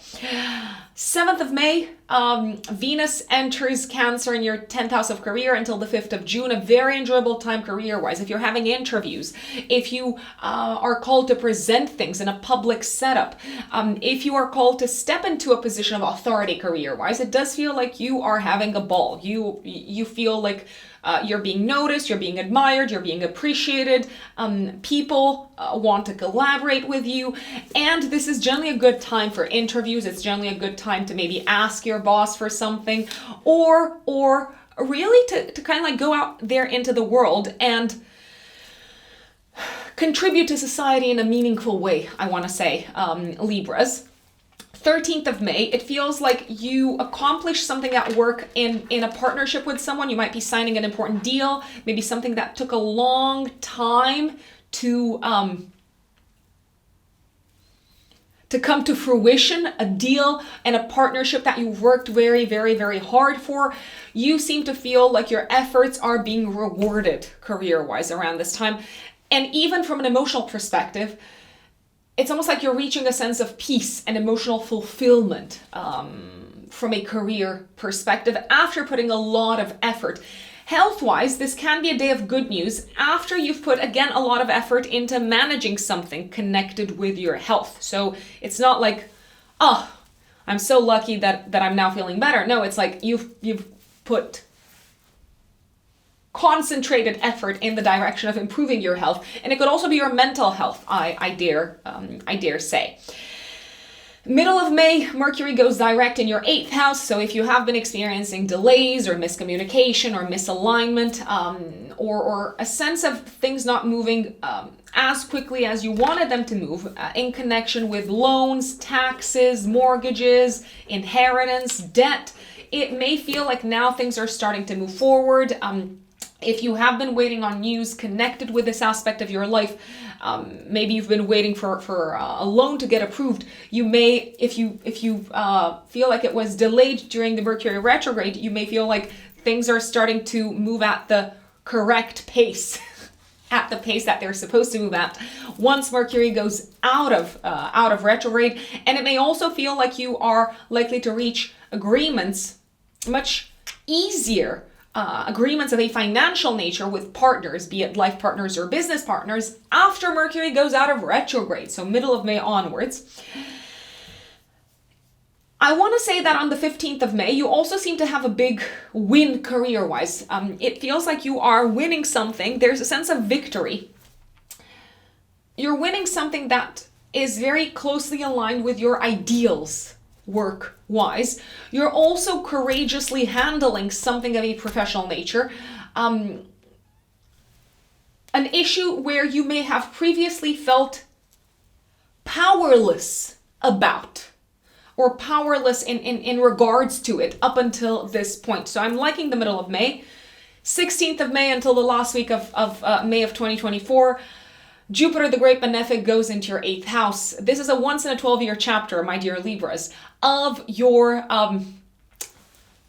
financial sector growing, expanding through other people's money. So this could be a very important time for you from an investments perspective. Your investments are likely to grow if you do have investments throughout this period. Obviously, remember that this is not financial advice. You are completely in charge of your financial decisions and of your money. But with Jupiter transiting your 8th house, it may feel like this is it. This is the time. This is the year to make money off of other people's resources, other people's businesses, and so on. You could also experience a year of growth financially through the partner. So if you are in a partnership, if you're in a relationship, then the partner may actually start making more money, or they could receive a lump sum of money, such as a gift, an inheritance, or maybe like a tax rebate, or money coming from insurance. That's very, very possible.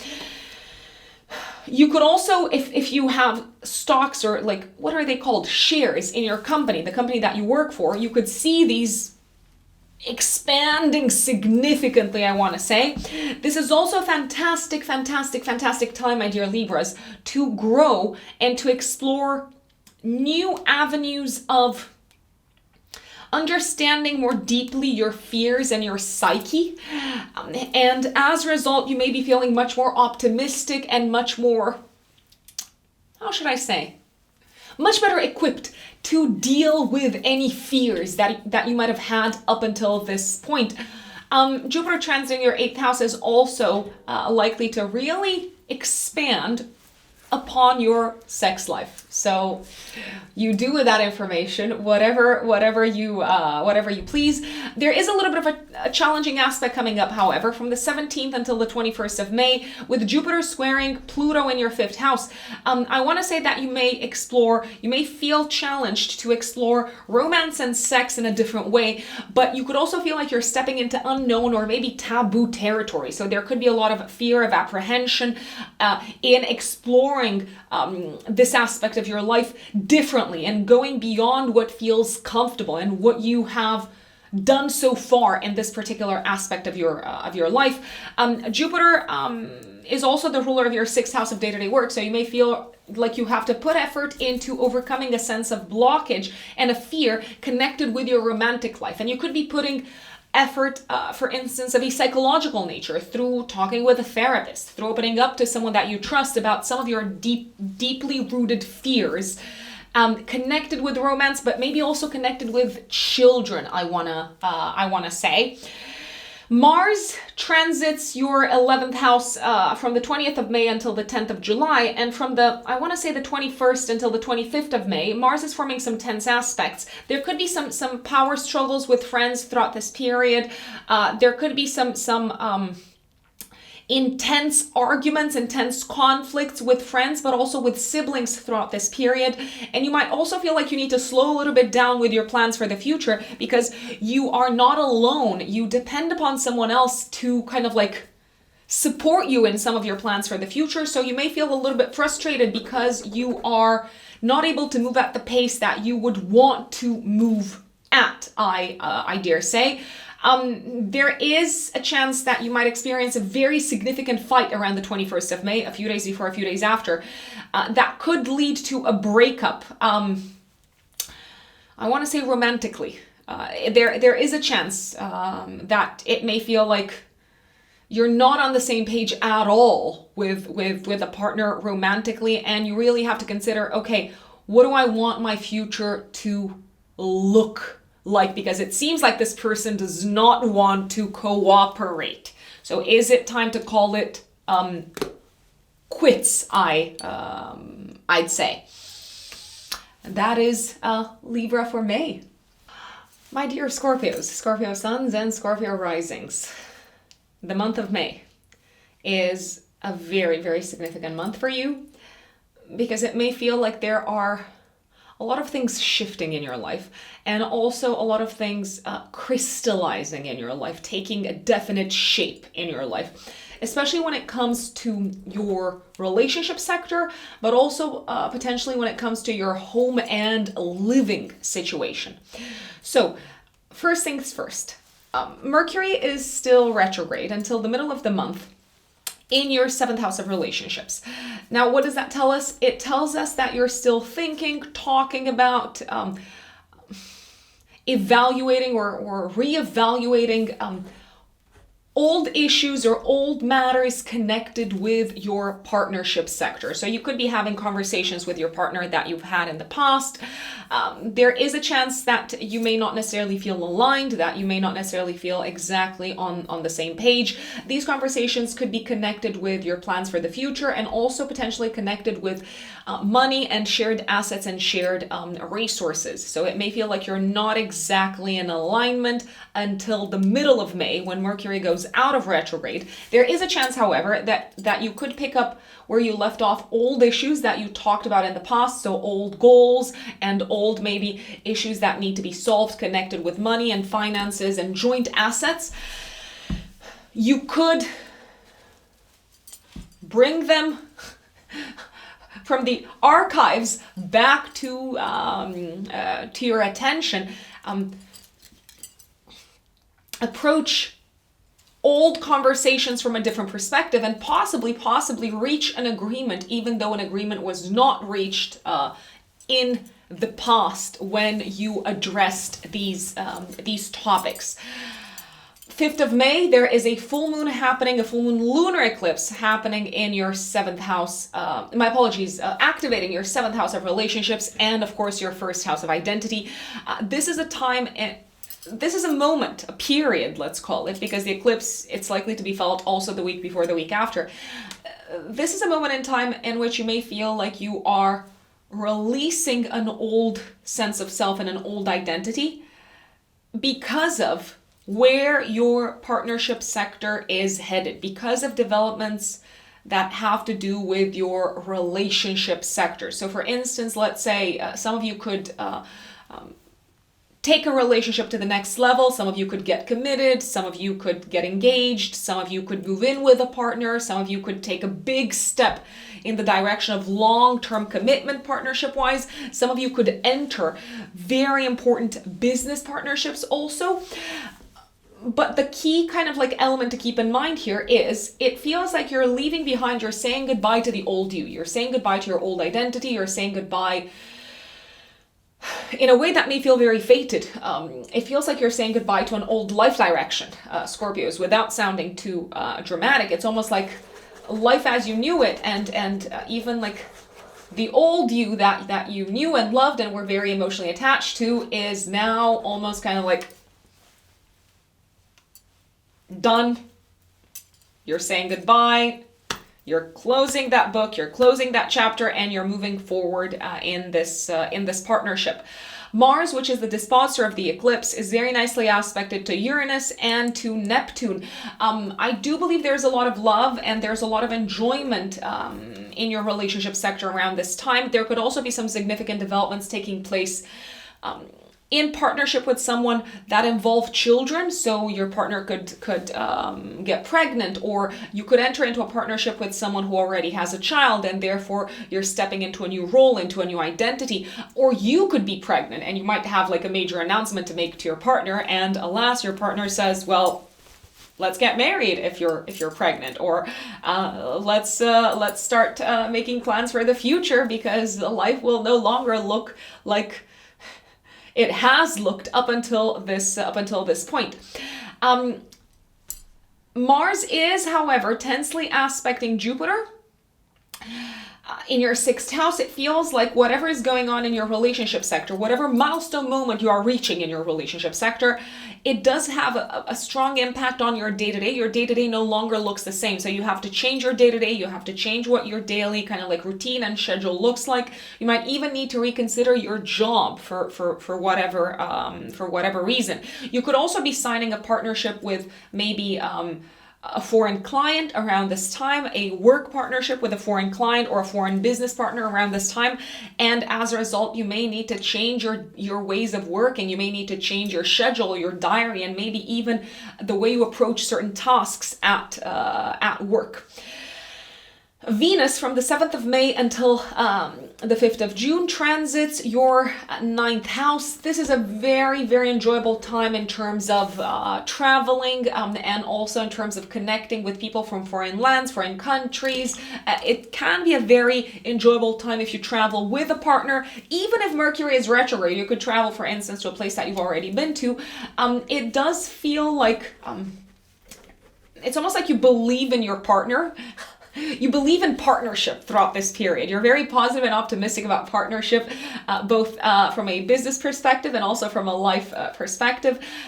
Things are very smooth and easy to handle from a legal perspective when Venus moves through your 9th house. So if you need any help with legal kind of like paperwork and documents or stuff that has to do with visas, residency, and things like that, it may feel like you find just the right person to help you handle whatever it is that you need to handle. So it's like people open doors for you, they have the right resources for you, and they just make the whole like process smoother and easier overall. 13th of May, Venus nicely aspects Saturn in the 5th house. It feels like you are very proud of something that you have accomplished from a creative perspective, very likely. You might be wrapping up a creative project. You could be feeling very inspired from a creative perspective, and you could feel like it's easy to ground those creative ideas into something tangible and long-lasting. This also feels like a day of commitment. Romantically, it's almost like you're committing to something with your partner, and you believe in the same things, and you're excited to build something in the long run that you are, I was about to say that you're both aligned on in terms of general life philosophy. You could also be traveling around this time or making plans to travel, and if that is the case, it does seem to be very enjoyable overall, and it does seem to solidify that kind of like glue within the relationship, because I do see this month, there's no doubt about it, the focus is definitely on relationships more than anything else, Scorpios. And not just romantic relationships. I keep on saying this because some people tell me I am single and I don't want anyone, and I'm like, that is absolutely your prerogative. That is absolutely fine. But you surely must have connections and relationships with people in general in your life. So don't think just in this kind of like very narrow way about like romance only. Think about business partnerships. Think about working with people one-to-one. Think about consultants in your life, your accountant, your therapist, and so on. Middle of May, of course, Mercury goes direct, and also on the 15th of May, Mars nicely aspects Neptune in the 5th house. It does feel like it's easy for you to take action, to take the initiative in a very kind of like public way. When it comes to a matter that is very close to your heart, it feels very easy to fight and to defend and to protect something that you love and something that is very aligned with your ideals, even from a spiritual perspective, I'd say. I see almost like a serendipitous victory on this day, also from a legal perspective, if that is something that you are waiting for. Middle of May, 16th of May until the last week of May of 2024, Jupiter enters your 7th house of relationships. Jupiter transits this part of your chart once every 12 years. The last time when it was transiting this part of your chart, my dear Scorpios, especially Scorpio risings, was between June 2011 until June 2012. What a beautiful chapter you have just entered relationship-wise. This is a time of growth, of opportunities, of development, of excitement, of exploration relationship-wise. For those of you who are single, Jupiter is likely to bring exciting opportunities to build a partnership with someone. For those of you who are already in a partnership, it may feel like your partner is going through a very auspicious, I'm trying to say words.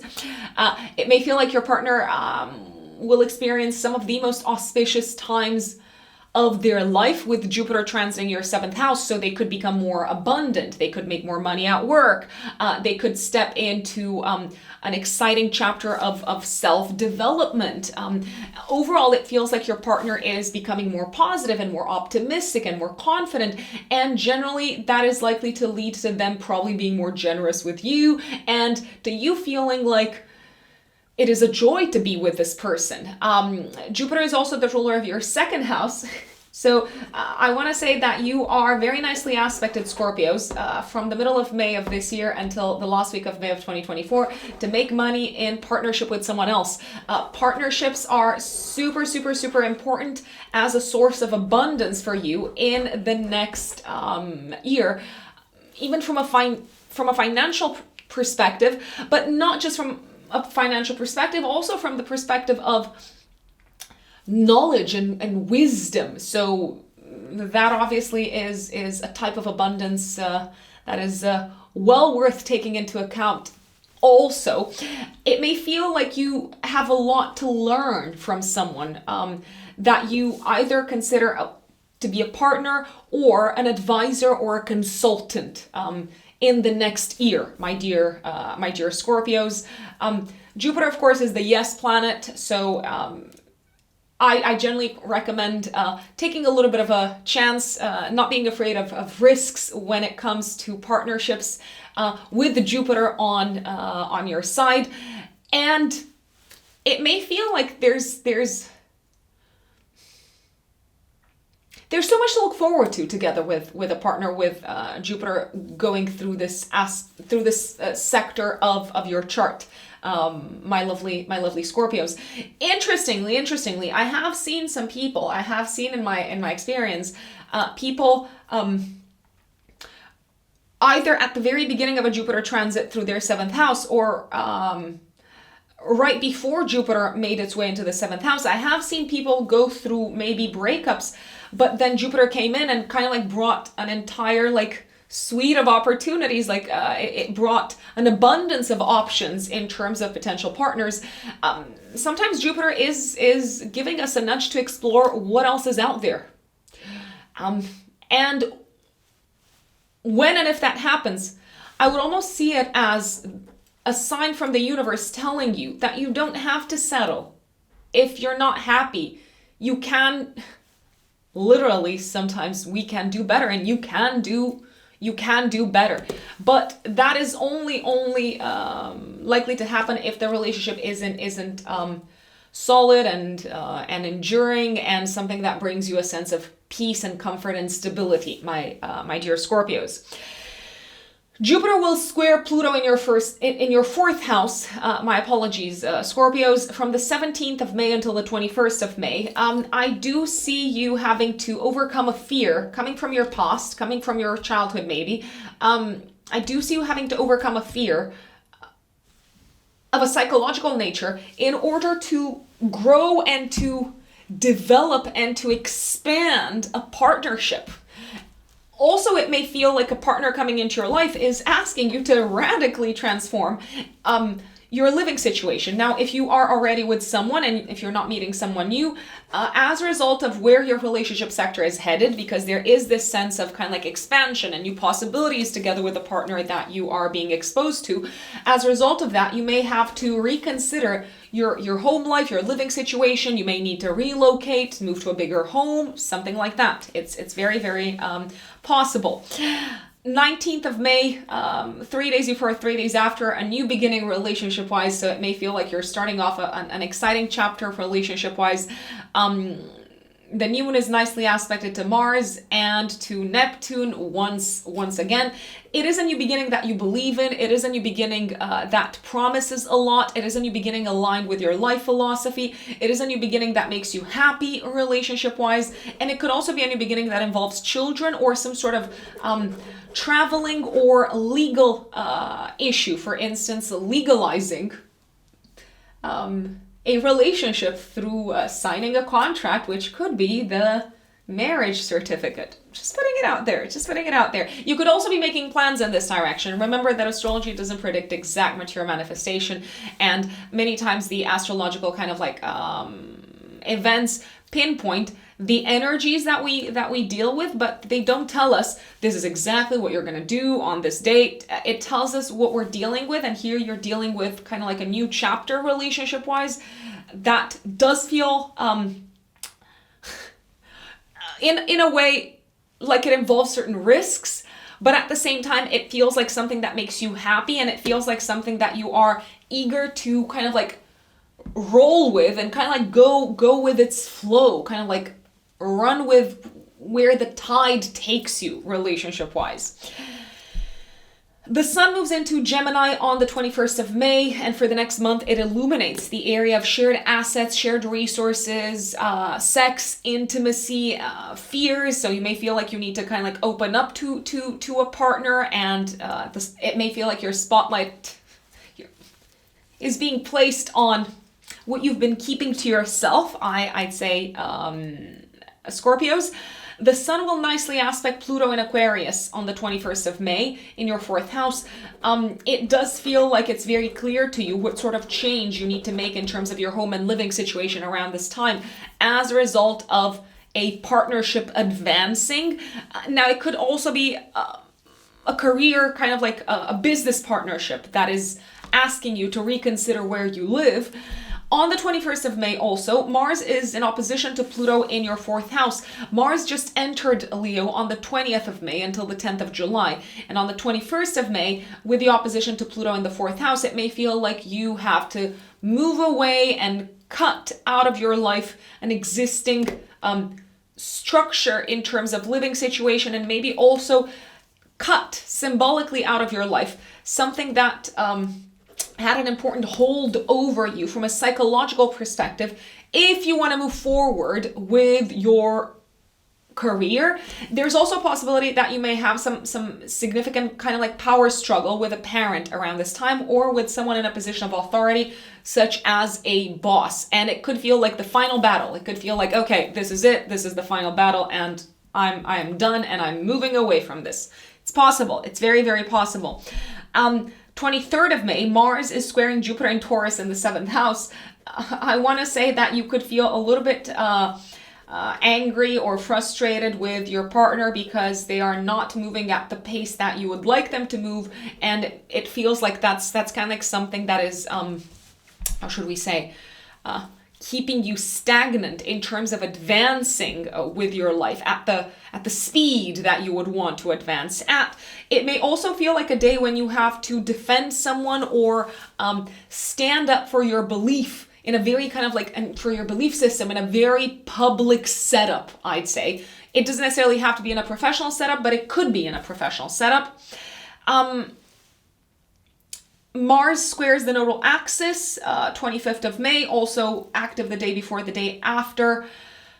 I want to say that this is where you need to really take a bit of a step back and ask yourself objectively and almost kind of like scientifically in a detached manner, what structures in my life need to change and maybe even crumble if I am to move forward with this partnership. 27th of May, Jupiter will conjunct the North Node in your 7th house. This could feel like a day of fated encounters, maybe even the day before, the day after. It could feel like you connect with someone who has a lot to teach you, and also someone who is very likely to help you appreciate yourself more and value yourself more, my dear Scorpios. And that is May for you. My dear Sagittarius suns and Sagittarius risings, what does May have in store for you?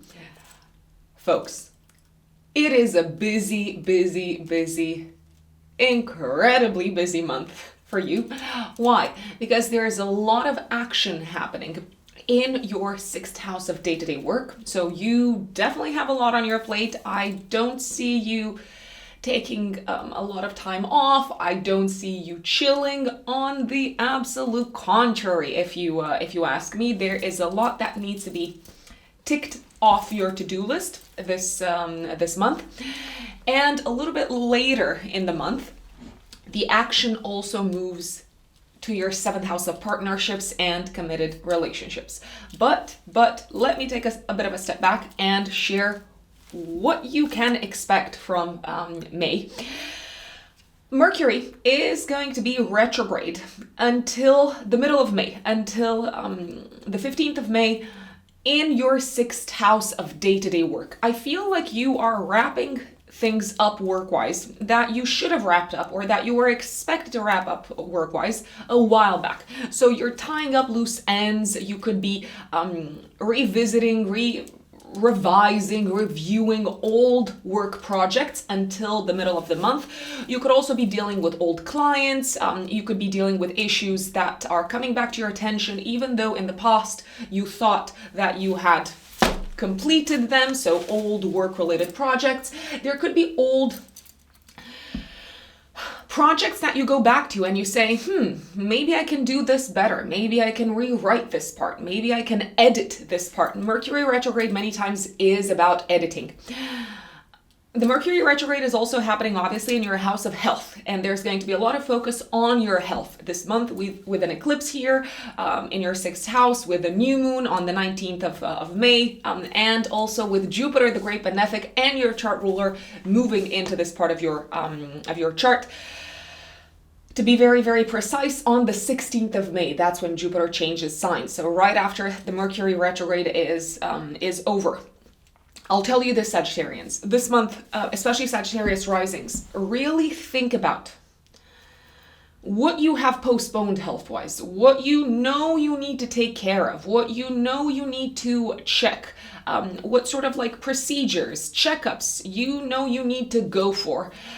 Also, if you've been postponing working with an advisor, with a consultant, with a coach, with some sort of like medical practitioner, this is the month to go ahead and do it, because with Jupiter in the second half of the month until next year activating this part of your chart, it may feel like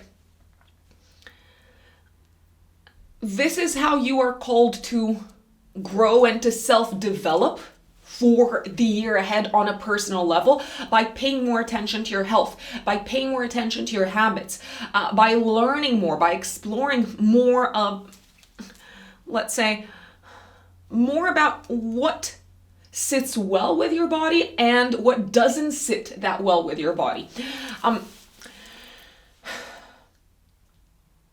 I also want to flag, Sagittarians, that Mercury, being the ruler of your seventh house of relationships and of your 10th house of career,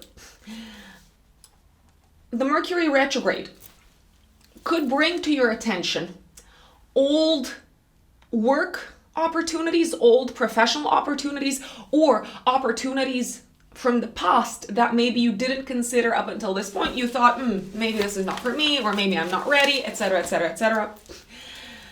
Saying that, with the eclipse happening on the 5th of May, activating also this part of your chart, your sixth house of day-to-day work, and the Mercury retrograde being active, you might consider old work opportunities and say, yeah, I think this is it. I think I can see very clearly the writing on the wall. I think I need to go for this. I need to go ahead with this, even if I didn't think it was the right fit for me in the past. And now I realize, okay, I need to go ahead. I need to go ahead with it. This is where things are going. Once the Mercury retrograde is over, it may feel like you are going in a straightforward, direct, smooth line, work-wise, in terms of communication with coworkers, in terms of communication with colleagues, in terms of communication with your partner, including business partner. when Mercury is retrograde, of course, it may feel like there are some things that could be lost in translation, or that you have to revisit, even though initially you thought you had an agreement, let's say with your work team or with your business partner. After the Mercury retrograde is over, it's like, okay, full speed ahead. We can go for the home run, as they say. Do they say that, or am I making that up? Who knows? Who knows? I am feeling this with Mercury retrograde, by the way. Let's take a little bit of a step back.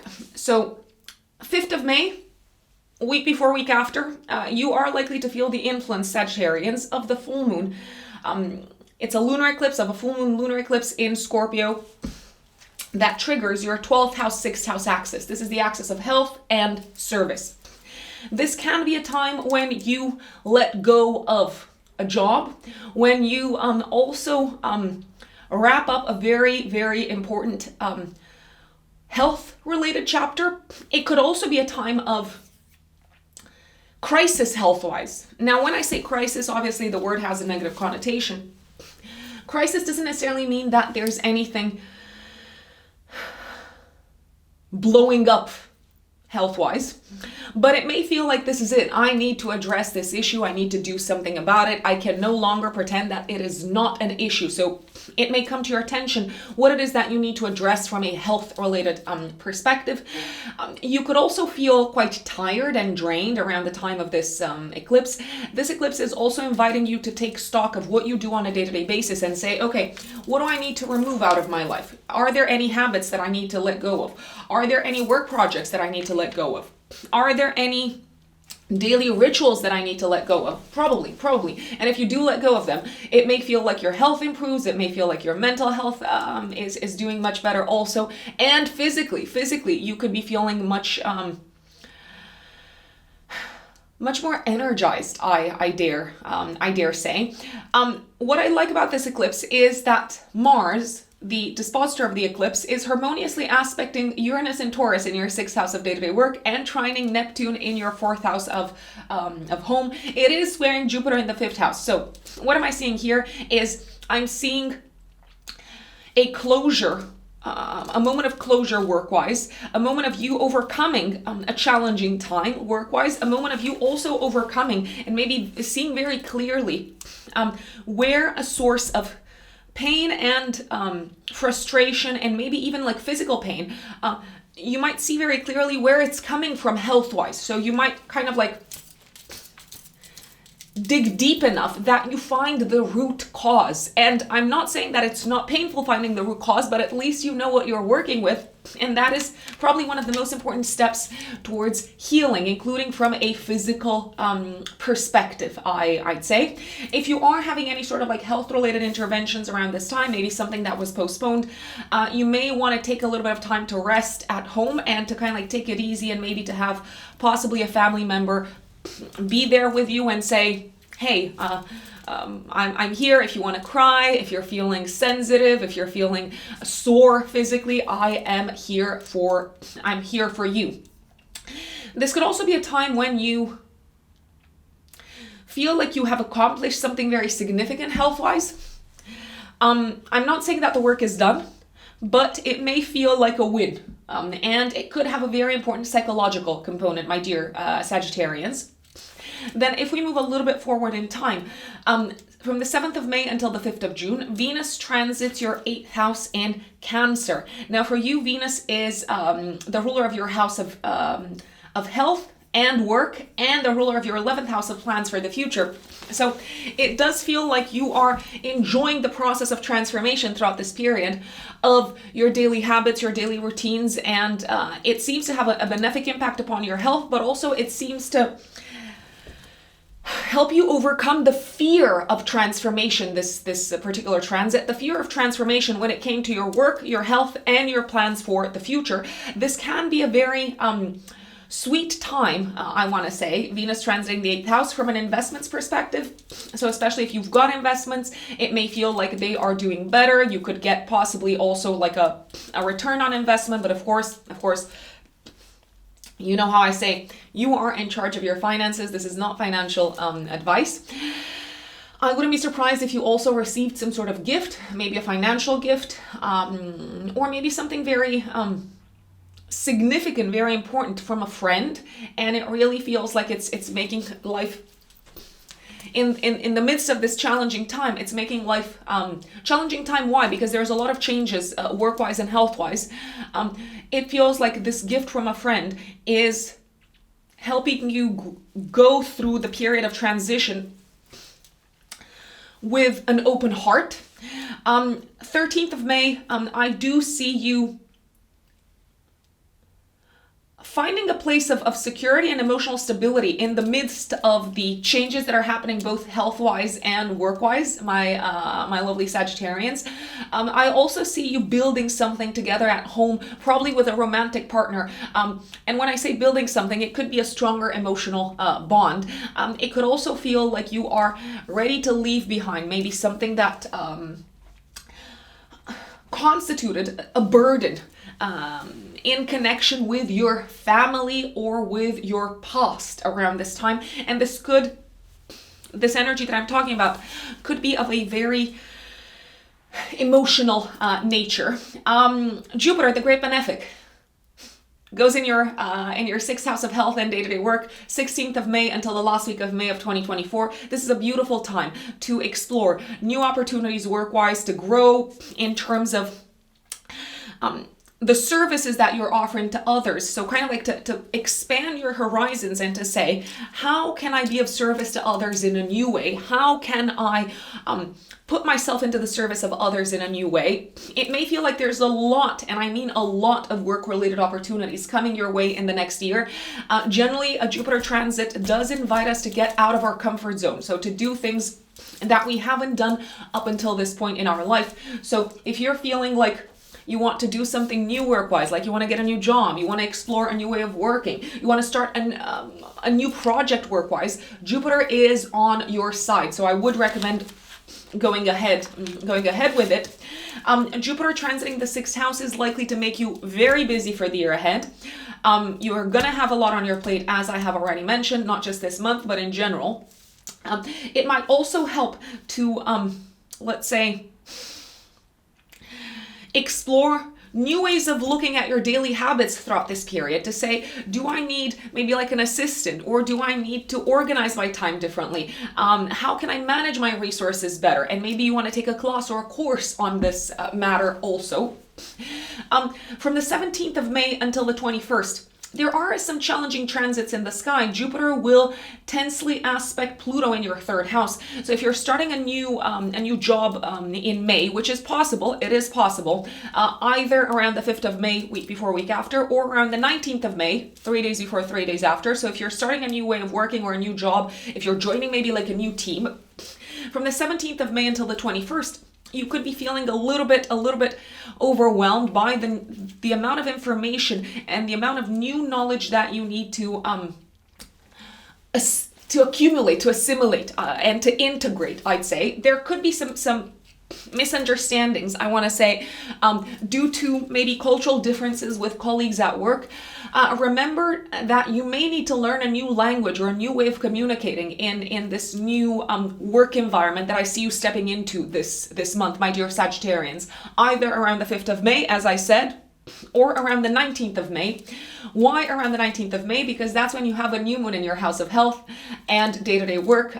So this could be the time when you officially start a new job, or when you feel like, okay, this is it. My day-to-day work is going to look very, very differently. You could sign the papers around this time, the employment papers, or you could physically start working in a new environment with a new team and so on. So I would be careful in terms of like communication and not allowing the mental and emotional kind of like overwhelm to get the best of you, because you are here to learn new ways of working and probably also to learn new information work-wise, my dear Sagittarians, especially between the 17th until the 21st of May. I would also be careful on the road throughout this period, so I wouldn't rush to get into work, because there could be some issues with transportation or with your car.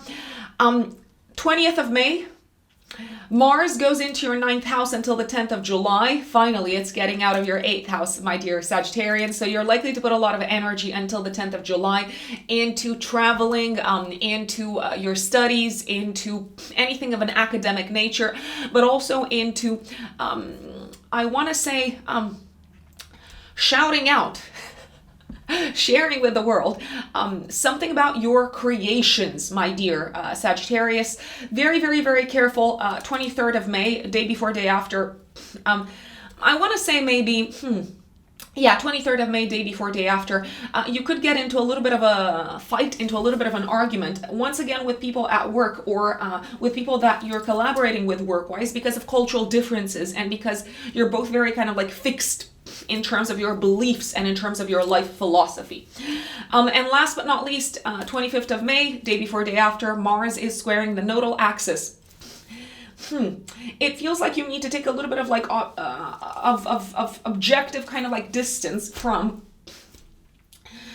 being very attached and very belligerent when it comes to defending your worldviews and your life philosophy and your belief system in a work environment, because if you are too attached and if you do go into a fight, it may feel like you are undermining your work-related progress, especially when it comes to working with people from different countries or from a different culture, my dear Sagittarius. So kind of like do slow down in terms of like sending your point across, so to speak. My lovely Capricorns, Capricorn suns and Capricorn risings, what does May have in store for you? Well, Capricorns, I think you're going to be one of the few signs that's actually probably going to enjoy the month of May. Why is that? Because there's a lot of action going on in your 5th house of enjoyment, fun, creativity, creative self-expression, partying, children also, entertainment. So there's a lot happening there. The eclipse on the 5th of May is activating this part of your chart. Jupiter, the great benefic, is going into this part of your chart from the middle of May onwards, from the 16th of May until the last week of May of 2024. And you're also going to have a new moon in this part of your chart on the 19th of May. I love it. I love it. I love it. So let me take a little bit of a step. Back. Mercury is still retrograde in this part of your chart. So until, let's see, the middle of May, until the 15th of May, it may feel like you're thinking a lot about old, let's say, hobbies, old passions, old passion projects, old creative projects. You could revisit them. You could re-edit them. You could kind of like go back to, I don't know, like writing your book or taking your classes and courses that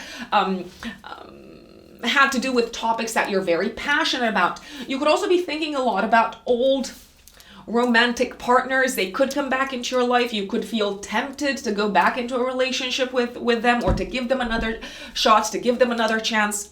I'm going to say this. There is a chance that you might be able to rebuild something with someone from the past. I'll put it out there. Really ask yourselves, Capricorns, what is it that I need to let go of in terms of my old view of the future? What sort of like old vision of my future do I need to release so that I can rebuild the connection with someone, a romantic partner, maybe even a work partner, so that this time we can make it work? Is there any sort of like old vision of the future that is no longer serving me, that I need to let go of? That could be something that you need to really take into account around the 5th of May, week before, week after, when the eclipse is activating your 11th house, the full moon lunar eclipse in Scorpio.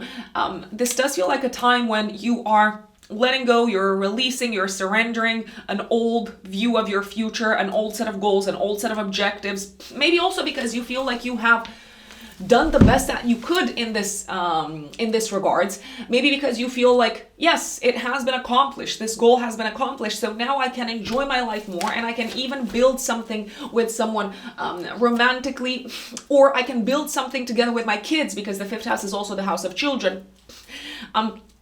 I can maybe spend more time with them. I can talk to them more. I can participate in their extracurricular activities more, now that I have accomplished this goal, or now that I realize that this old set of goals that I had,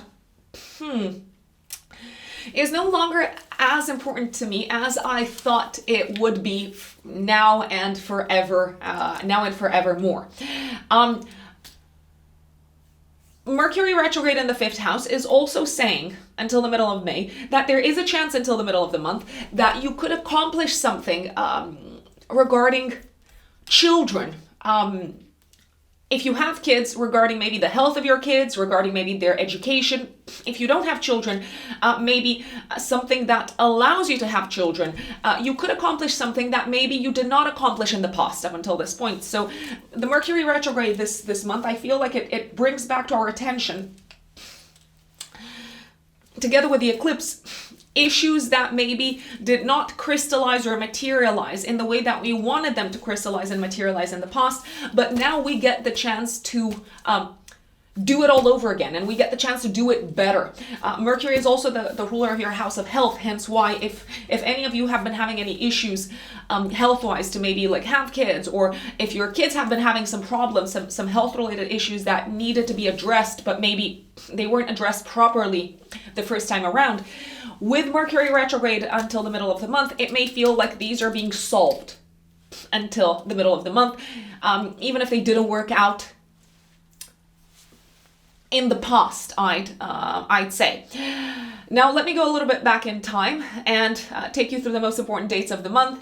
The full moon lunar eclipse, 5th of May, week before, week after, is saying you are accomplishing something very significant for you. You're accomplishing a goal, a dream, but you're also ready to let it go, to leave it behind. This could also be a time when you either say goodbye to a friend, maybe because they're moving, or you say goodbye to an organization, to a group of people, to a team of people, maybe because there are some very exciting developments happening in your life, connected with the area of relationships, but also maybe connected with the area of children. So let's say, and I'm just giving examples here, you're announcing your team, your work colleagues that you're going on maternity leave or something like that.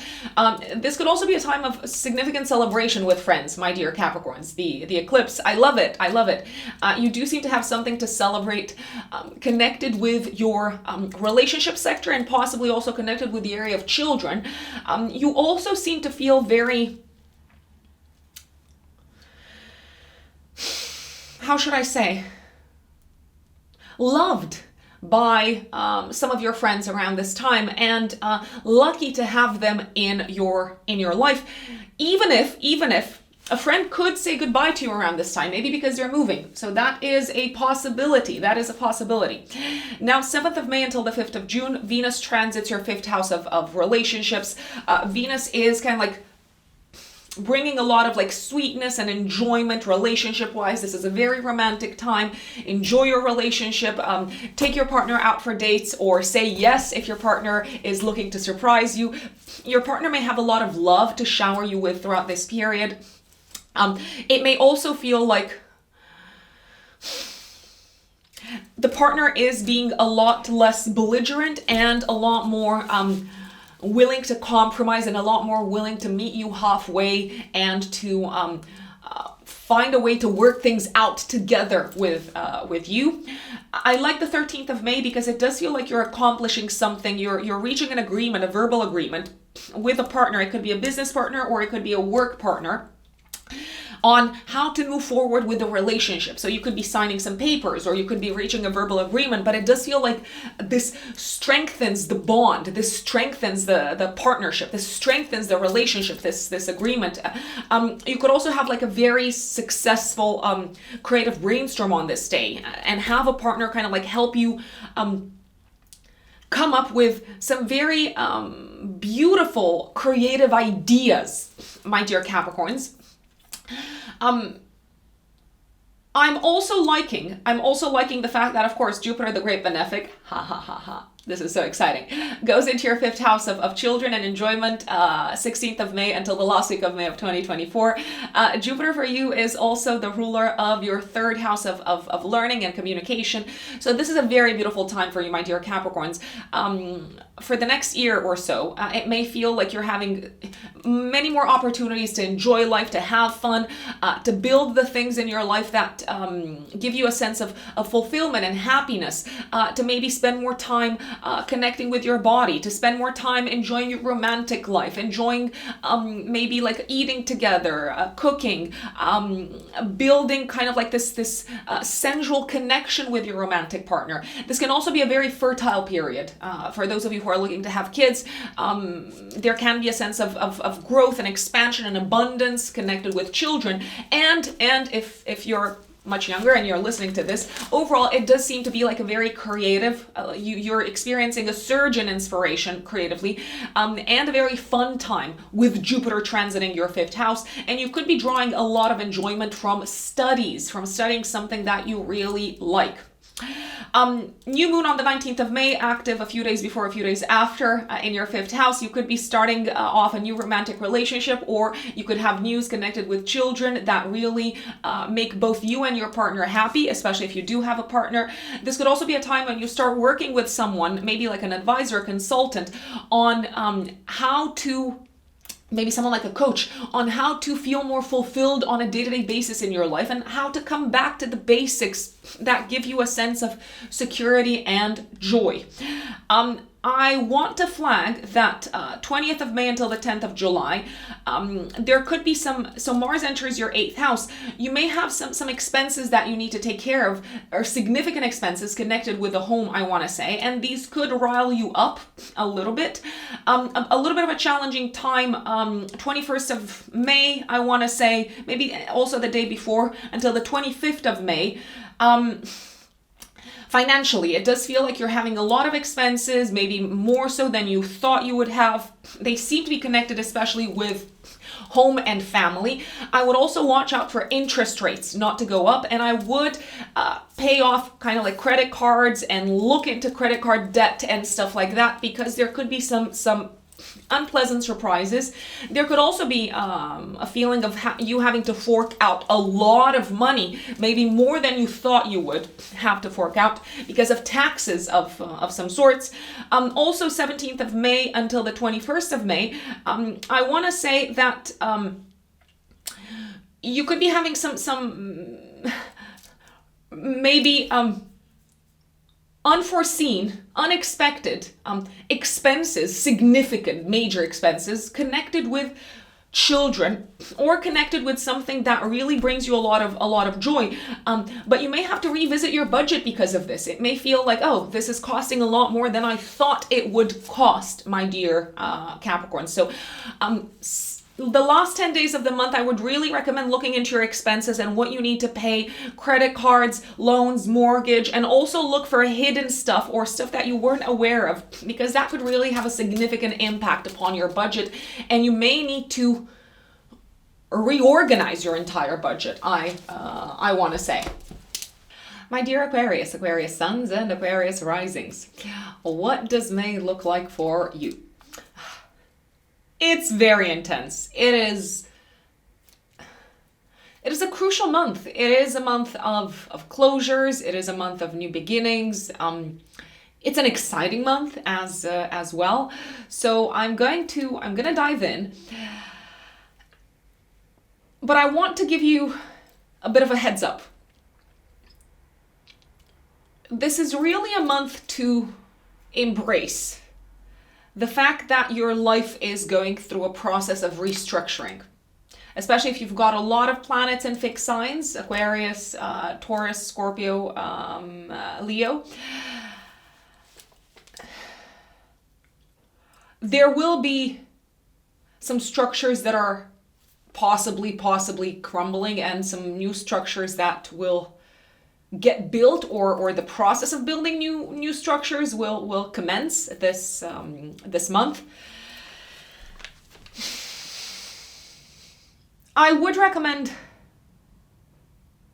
if you can, getting some people to help you and to support you, and also at the same time acknowledging that not everyone is going to help you in the process of rebuilding and reorganizing your life. And sometimes you just need to say no and stop and back off to certain people in your life. That is just the way that I would approach this. So let's put it this way. Probably one of the most important events of this month is the full moon lunar eclipse happening on the 5th of May. It's active also the week before, week after. It is activating your house of career and your house of home and living situation. This is a culminating point, a culminating moment for you professionally. It may feel like you are reaching some sort of peak professionally, but you could also find yourself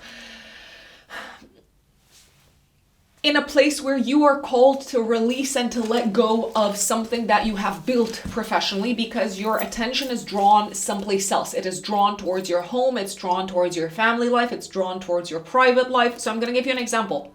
If you are walking away from a job or from a role career-wise around this time, around the time of the eclipse, it's probably because you're building something exciting and something long-lasting and durable and tangible in your home and family life. I'm almost kind of like envisaging, I don't know, some people becoming pregnant, or some people kind of like relocating to a different state, relocating someplace else around the time of the eclipse, or hearing news connected with this, because remember that astrology does not predict exact material manifestation. It only tells us the symbolic and archetypal meaning of what we're dealing with. It doesn't tell us specifically you're going to meet this person on this day. So please take away the energy of what I'm talking about. And of course, I am giving you examples just so that it's easier to understand. It may feel like the eclipse is saying, you've accomplished what you set out to accomplish. It is time to move away, and it is time to leave behind something professionally. You could leave behind an industry, you could leave behind a position, you could leave behind a job.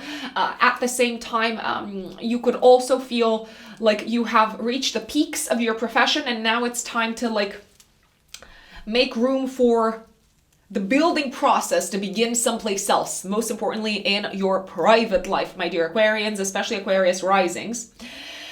Mars, which is the ruler of the eclipse, is going to be in your house of day-to-day work, nicely aspecting Uranus and Taurus in the 4th house of home. I'm almost seeing the energy of you working towards something at home and in your family life. So putting effort towards accomplishing something at home, whilst at the same time kind of like letting go and leaving behind what you have built professionally, maybe because you realize that, again, there's no more building to be done, or you realize that you have outgrown that position.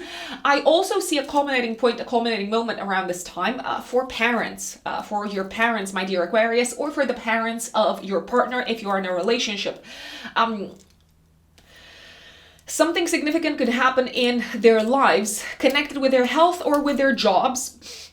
I want to say that you seem to be equipped with the intuition and the insights on how to take action in order to see them through this process of transition. So maybe a parent is retiring, or a parent is moving someplace else.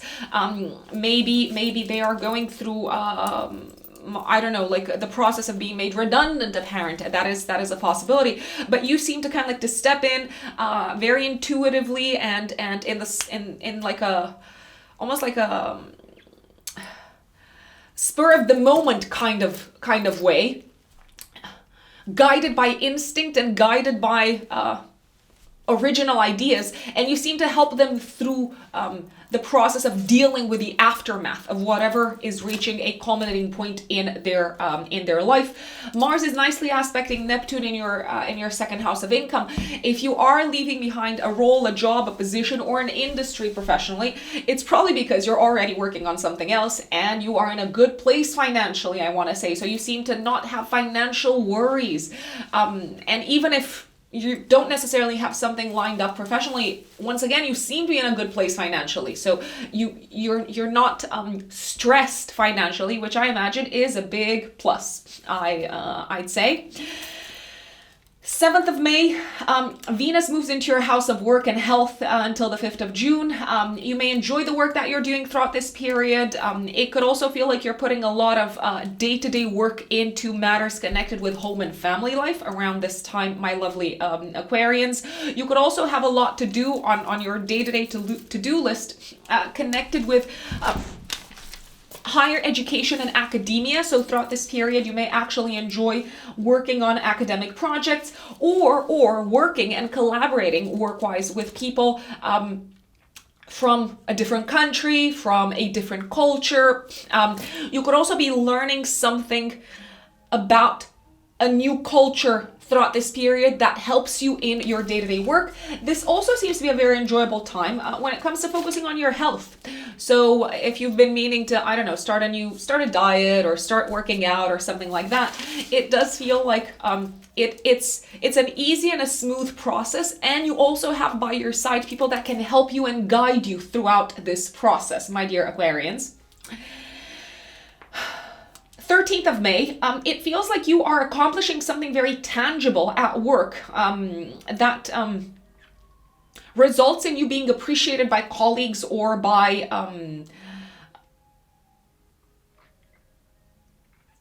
people very kind of like close to you, who you hold in high regard and high esteem. You're accomplishing something very, very tangible that also involves the use of your intuition and imagination and the softer kind of like human skill set that you have, such as negotiating a deal, such as handling a tricky situation in terms of interactions with someone else, my dear Aquarians. I also see you enjoying the results of your hard work health-wise on this day. 15th of May, Mercury goes direct in your 4th house of home. So if you've been experiencing delays or misunderstandings or a sense of having to reevaluate your home and family life in the past 3 weeks, with Mercury going direct, it may feel like there's clarity in terms of communication with family members, in terms of understanding what's going to make you happy and what's going to fulfill you in your home and private life. And it also feels like if you were waiting for news connected with gadgetry, tech, appliances around the house, let's say you were waiting for a delivery to arrive, it's finally probably going to arrive in the second half of the month. Or it may feel like things are getting fixed if there were any sort of issues and problems of a technical nature with appliances around the house. I'm also liking the 15th of May because you seem to spend some money on your mental health or on something that helps you improve your emotional health, and you do this with a great deal of inspiration, I'd say. 16th of May until the last week of May of 2024, Jupiter enters your 4th house of home. This is a beautiful time for you, Aquarians, family-wise and home-wise. So this is a great time to purchase a property, to move into a bigger home, to explore new ways of living, a new living situation, and this seems to be the theme that you're called to focus on also around the time of the new moon, 19th of May, this month, 3 days before, 3 days after, that is happening in your 4th house of home. In the next year, from the middle of May onwards, your family might grow, your real estate portfolio, possibly. So let's say you could buy a home, you could purchase a home, you could move into a new home. Jupiter likes to go bigger, so you might move into a bigger home, or you may even experience possibly living abroad or living amongst people from a different culture, I'd say. Jupiter is the yes planet, so whatever plans you've got connected with home and family life, Jupiter is offering protection in the next year. Jupiter is tensely aspected from the 17th of May until the 21st to Pluto in your 1st house. So it does feel like your family life and your home life is growing and expanding. Maybe a new family member is being added to the family. Maybe you're moving into a new home, or you're preparing to move into like a different neighborhood, maybe even a different country. But you do seem to be quite fearful of the, let's say, how should I call it? Of how much this abundance, prosperity, expansion, and set of opportunities in terms of your home and family life, how much it's asking you to change the way you saw yourself and to change from an identity perspective. Jupiter does bring abundance. Jupiter does bring prosperity most of the times. Or let's put it this way, it brings the promise of prosperity. Many times we have to capitalize on those opportunities in order to see results, but there could be quite a bit of fear, and there could be quite a bit of psychological resistance towards moving in this moving towards this exciting new chapter, home-wise, family-wise, living situation-wise, because it may feel like the old you, as you know yourself, is probably going to go through a metaphorical death, so to speak. So there can be a little bit of like fear of transformation around this time, or it could feel like the transformation is quite overwhelming, very big, and very kind of like psychologically intense, I want to say, Aquarians. I do want to flag that Mars, which is, by the way, going to enter your 7th house of relationships from the 20th of May until the 10th of July. People might be a little bit more impatient with you, especially partners. They could kind of like say things that trigger you. They might come across as more assertive. I don't want to say aggressive in their speech, especially life partners and business partners. I dare say they could also kind of like push you to move quickly and faster than you're comfortable, to move faster than your regular pace of movement in terms of getting things done. Mars is going to oppose Pluto in your 1st house on the 21st of May, and it's active also the day before, the day after. There could be some huge power clashes here with partners, both life partners and business partners. I wouldn't be surprised if you had like a huge falling out with a boss around this time. Also, you could also become very consciously aware of who one of your hidden enemies is. Not so hidden anymore. Now it's like, no, they are out into the open, and you see them as an adversary, and they seem to challenge you quite a bit. Careful not to get into like literal full-on physical fights on this day, because there is a possibility for this to happen, and you could feel very aggressive, and you could feel very stressed and angry and frustrated. Also on the road, in traffic, especially on the 21st of May, but also the day before and the day after. 22nd until the 26th of May, Mars is going to square Jupiter and the nodal axis. What do I see here? I see you being very clear on who you need to set stronger boundaries with in your life. It could be a partner, it could be a sibling, it could be an open adversary, in order for you to accomplish what you have set out to accomplish, both in your private life as well as in your career sector. It could also feel like you are being incredibly challenged by a partner, a business partner or a life partner, when it comes to reorganizing and restructuring your professional life and your home and family life. It could also feel like you're facing someone with a very strong ego that is saying, nope, I will not let you do what you want to do work-wise or in terms of your home and family life. And you may need to take a little bit of distance and look at the whole thing very, very objectively, because the other person is very kind of like inflamed. And if you get into a scuffle, if you get into like that inflammatory state as well, it can get ugly. So do employ that Aquarian objectivity and detachment around this time, my lovelies. Pisces suns and Pisces risings. What does May look like for you? 5th of May, week before, week after, we've got a lunar eclipse activating your axis of traveling and studies. So this could be a time when you complete your studies, when you reach a milestone moment in terms of studies. You could graduate, you could hand in your final thesis. You could also feel like your knowledge is being tested, and this is a time when you receive confirmation as to whether you know and you have an idea in terms of what you've been learning and what you're talking about, or not really. So you could become aware of what more you need to learn around this time.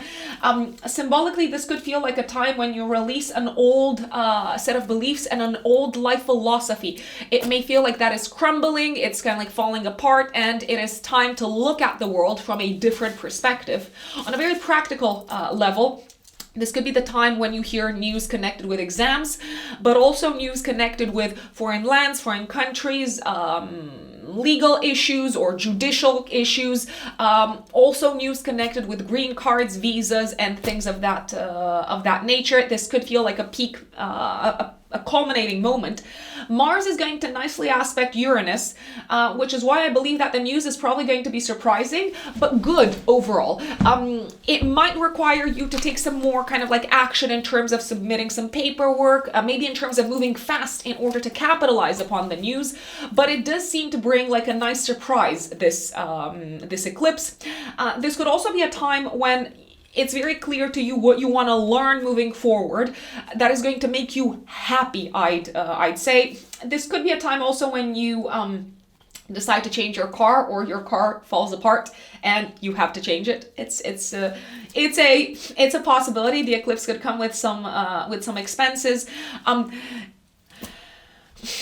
The eclipse is squaring Jupiter, which is why I believe it's going to, my apologies, Mars is squaring Jupiter, the dispositor of the eclipse, which is why I believe this eclipse might come with some financial expenses, possibly also expenses connected with traveling. If you are traveling around this time, you could have some very, very important epiphanies about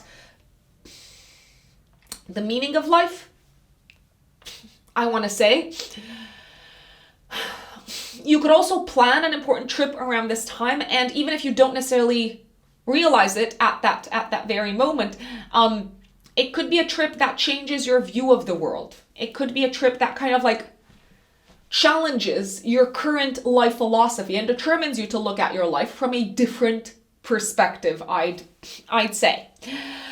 Venus is going to transit your 5th house from the 7th of May until the 5th of June. I like this because this is prime time to enjoy yourselves, Pisces, together with a romantic partner, to go out on dates, to have fun, and to share the pleasure of life with someone who you like to share it with, such as, let's say, not just a romantic partner. It could also be siblings, for instance. It could be someone who's been going through a hard time, such as a friend. This is generally considered to be a very romantic time, Venus transiting the 5th house. It's also a great time for creative endeavors, especially creative endeavors that involve writing, speaking, communication. And if you're studying or writing anything, the process seems to be a very kind of like sweet one. And if you need any help and support from someone else, you're probably going to get it, my lovely Pisces. If you've got kids, this can also be a time when you get along very, very well and you enjoy tremendously the time spent with your children, a very sweet time in connection with children. I also like the 13th of May because Venus is trining Saturn and Pisces in the 1st house. It feels like you're reaching a place where you really appreciate and value yourself, and there's the sense of you giving yourself a great deal of grace and self-love on this day, even if it didn't necessarily feel very easy to do that. You could also accomplish something very tangible by utilizing your creative ideas and your imagination. It could feel like a very important day in terms of accomplishments from a creative perspective. If you are involved in anything creative in your life, or if you have any sort of creative outlet, my dear Pisces. Mercury goes direct on the 15th of May after 3 weeks in your 3rd house. So delays on the road, miscommunication with siblings or colleagues, maybe feeling like you're not necessarily making yourself understood that well.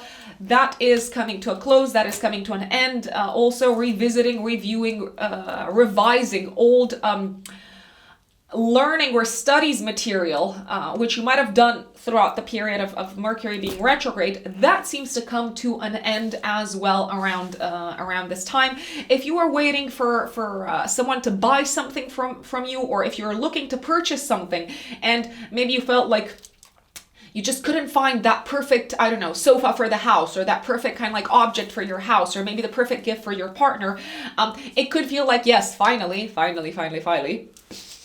you found it, or things are getting much easier. Communication with the partner is likely to improve as well, and you're likely to feel on the same page once again, including business partners, I want to say. This can also be the 15th of May, a very, very romantic day, from an intimacy perspective, if you want to surprise someone with a romantic dinner, it's probably going to land very, very, very well, very hot, very sexy. Good luck to you. Good luck to you. Jupiter the Great Benefic, 16th of May until the last week of May of 2024, is going into your third house. This is a year of expansion in terms of broadening your skills that can be put into practice in a very concrete way. You may feel inspired to embark upon a new course of studies, to join a class, to join a course. You may also feel inspired to learn something new that allows you to communicate better and that allows you to communicate in a different manner in a professional environment. And if you do feel inspired to do that, I'd recommend that you follow that inspiration, because it's probably going to lead to your advancement professionally. Some of you might start learning a new language in some shape or form. And for those of you who have siblings, it may feel like there's a sense of growth and opportunity and abundance coming into the life of your siblings throughout this period. You may also learn how to connect better with your body throughout this period, my dear Pisces, through food, nutrition, exercise, and really kind of like coming back to your senses, I wanna say. You could also start teaching someone in your life something that you feel very strongly about throughout this period, and that seems to reinforce also your confidence in yourself and your optimism in terms of what you're here to do in this lifetime, my dear Pisces. You could also, in the next year, end up buying a new car, just as a little bit of an FYI, putting it out there. I know I've mentioned it in the past. This may be a theme that comes to your attention also around the 19th of May, 3 days before, 3 days after, when you've got a new moon in your third house. So new beginning in terms of transportation, but also new beginning in terms of studying. The new moon is very nicely aspected to Mars in your fifth house. So whatever it is that you're starting to learn and study, it does feel like you're enjoying it, you're excited about it, it revitalizes you, it gives you energy, and you feel passionate about it. You could also start writing something around this time. For those of you who are in a space where you can write and you can utilize your voice in that manner, you can also express yourselves and communicate a message and start communicating a message in a very creative way around this time. For instance, through photography, just to give an example. One thing about Jupiter, however, is that from the 17th of May until the 21st of May, it's going to square Pluto in your 12th house. If you are starting to learn something new, if you are starting to write something, if you are starting to drive a new car,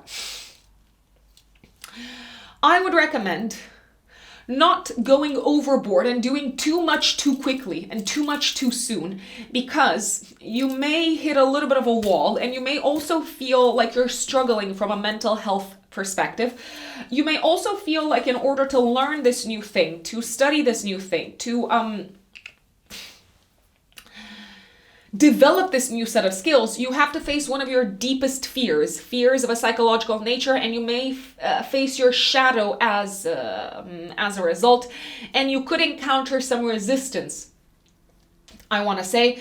From the 17th until the 21st of May, if you are traveling in a car especially, but also by train or by bus, there could be like a sudden thing that blows up. I'm thinking here of like a tire or something like that from a very practical perspective. So I would allow for more flexibility in terms of reaching your destination, so to speak.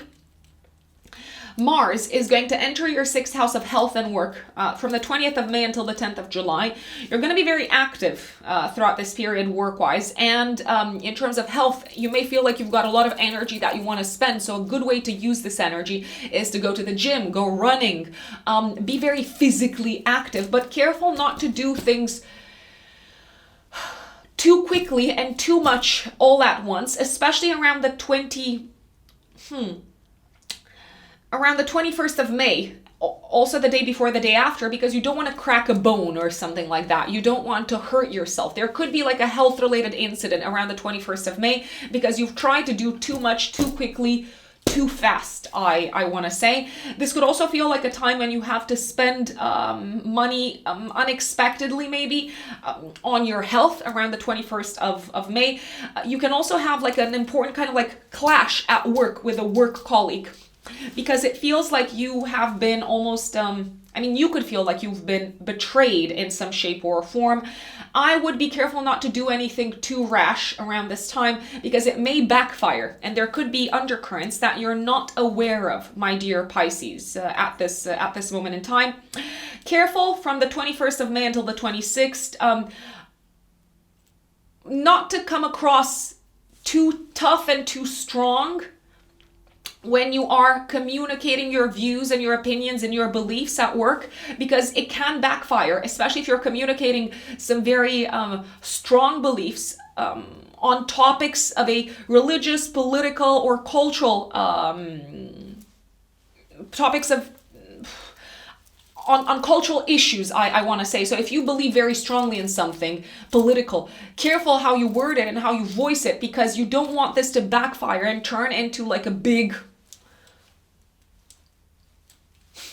blow up moment, like a complete meltdown at work, just because you kind of like said something that was very irritating or even insulting or triggered the wrong person, I want to say. So I would tread very carefully in terms of how you say certain things, how you communicate certain things at work, and I would be careful not to overstress myself physically throughout this period. So especially from the 20th, 21st of May until the 25th, 26th of May. Thank you once again, folks, for joining me for your May horoscope. I hope that this was useful. It was a pleasure as always. And let us know in the comments how May goes for you. You can find me on my website, which is writteninthestars-astrology.com.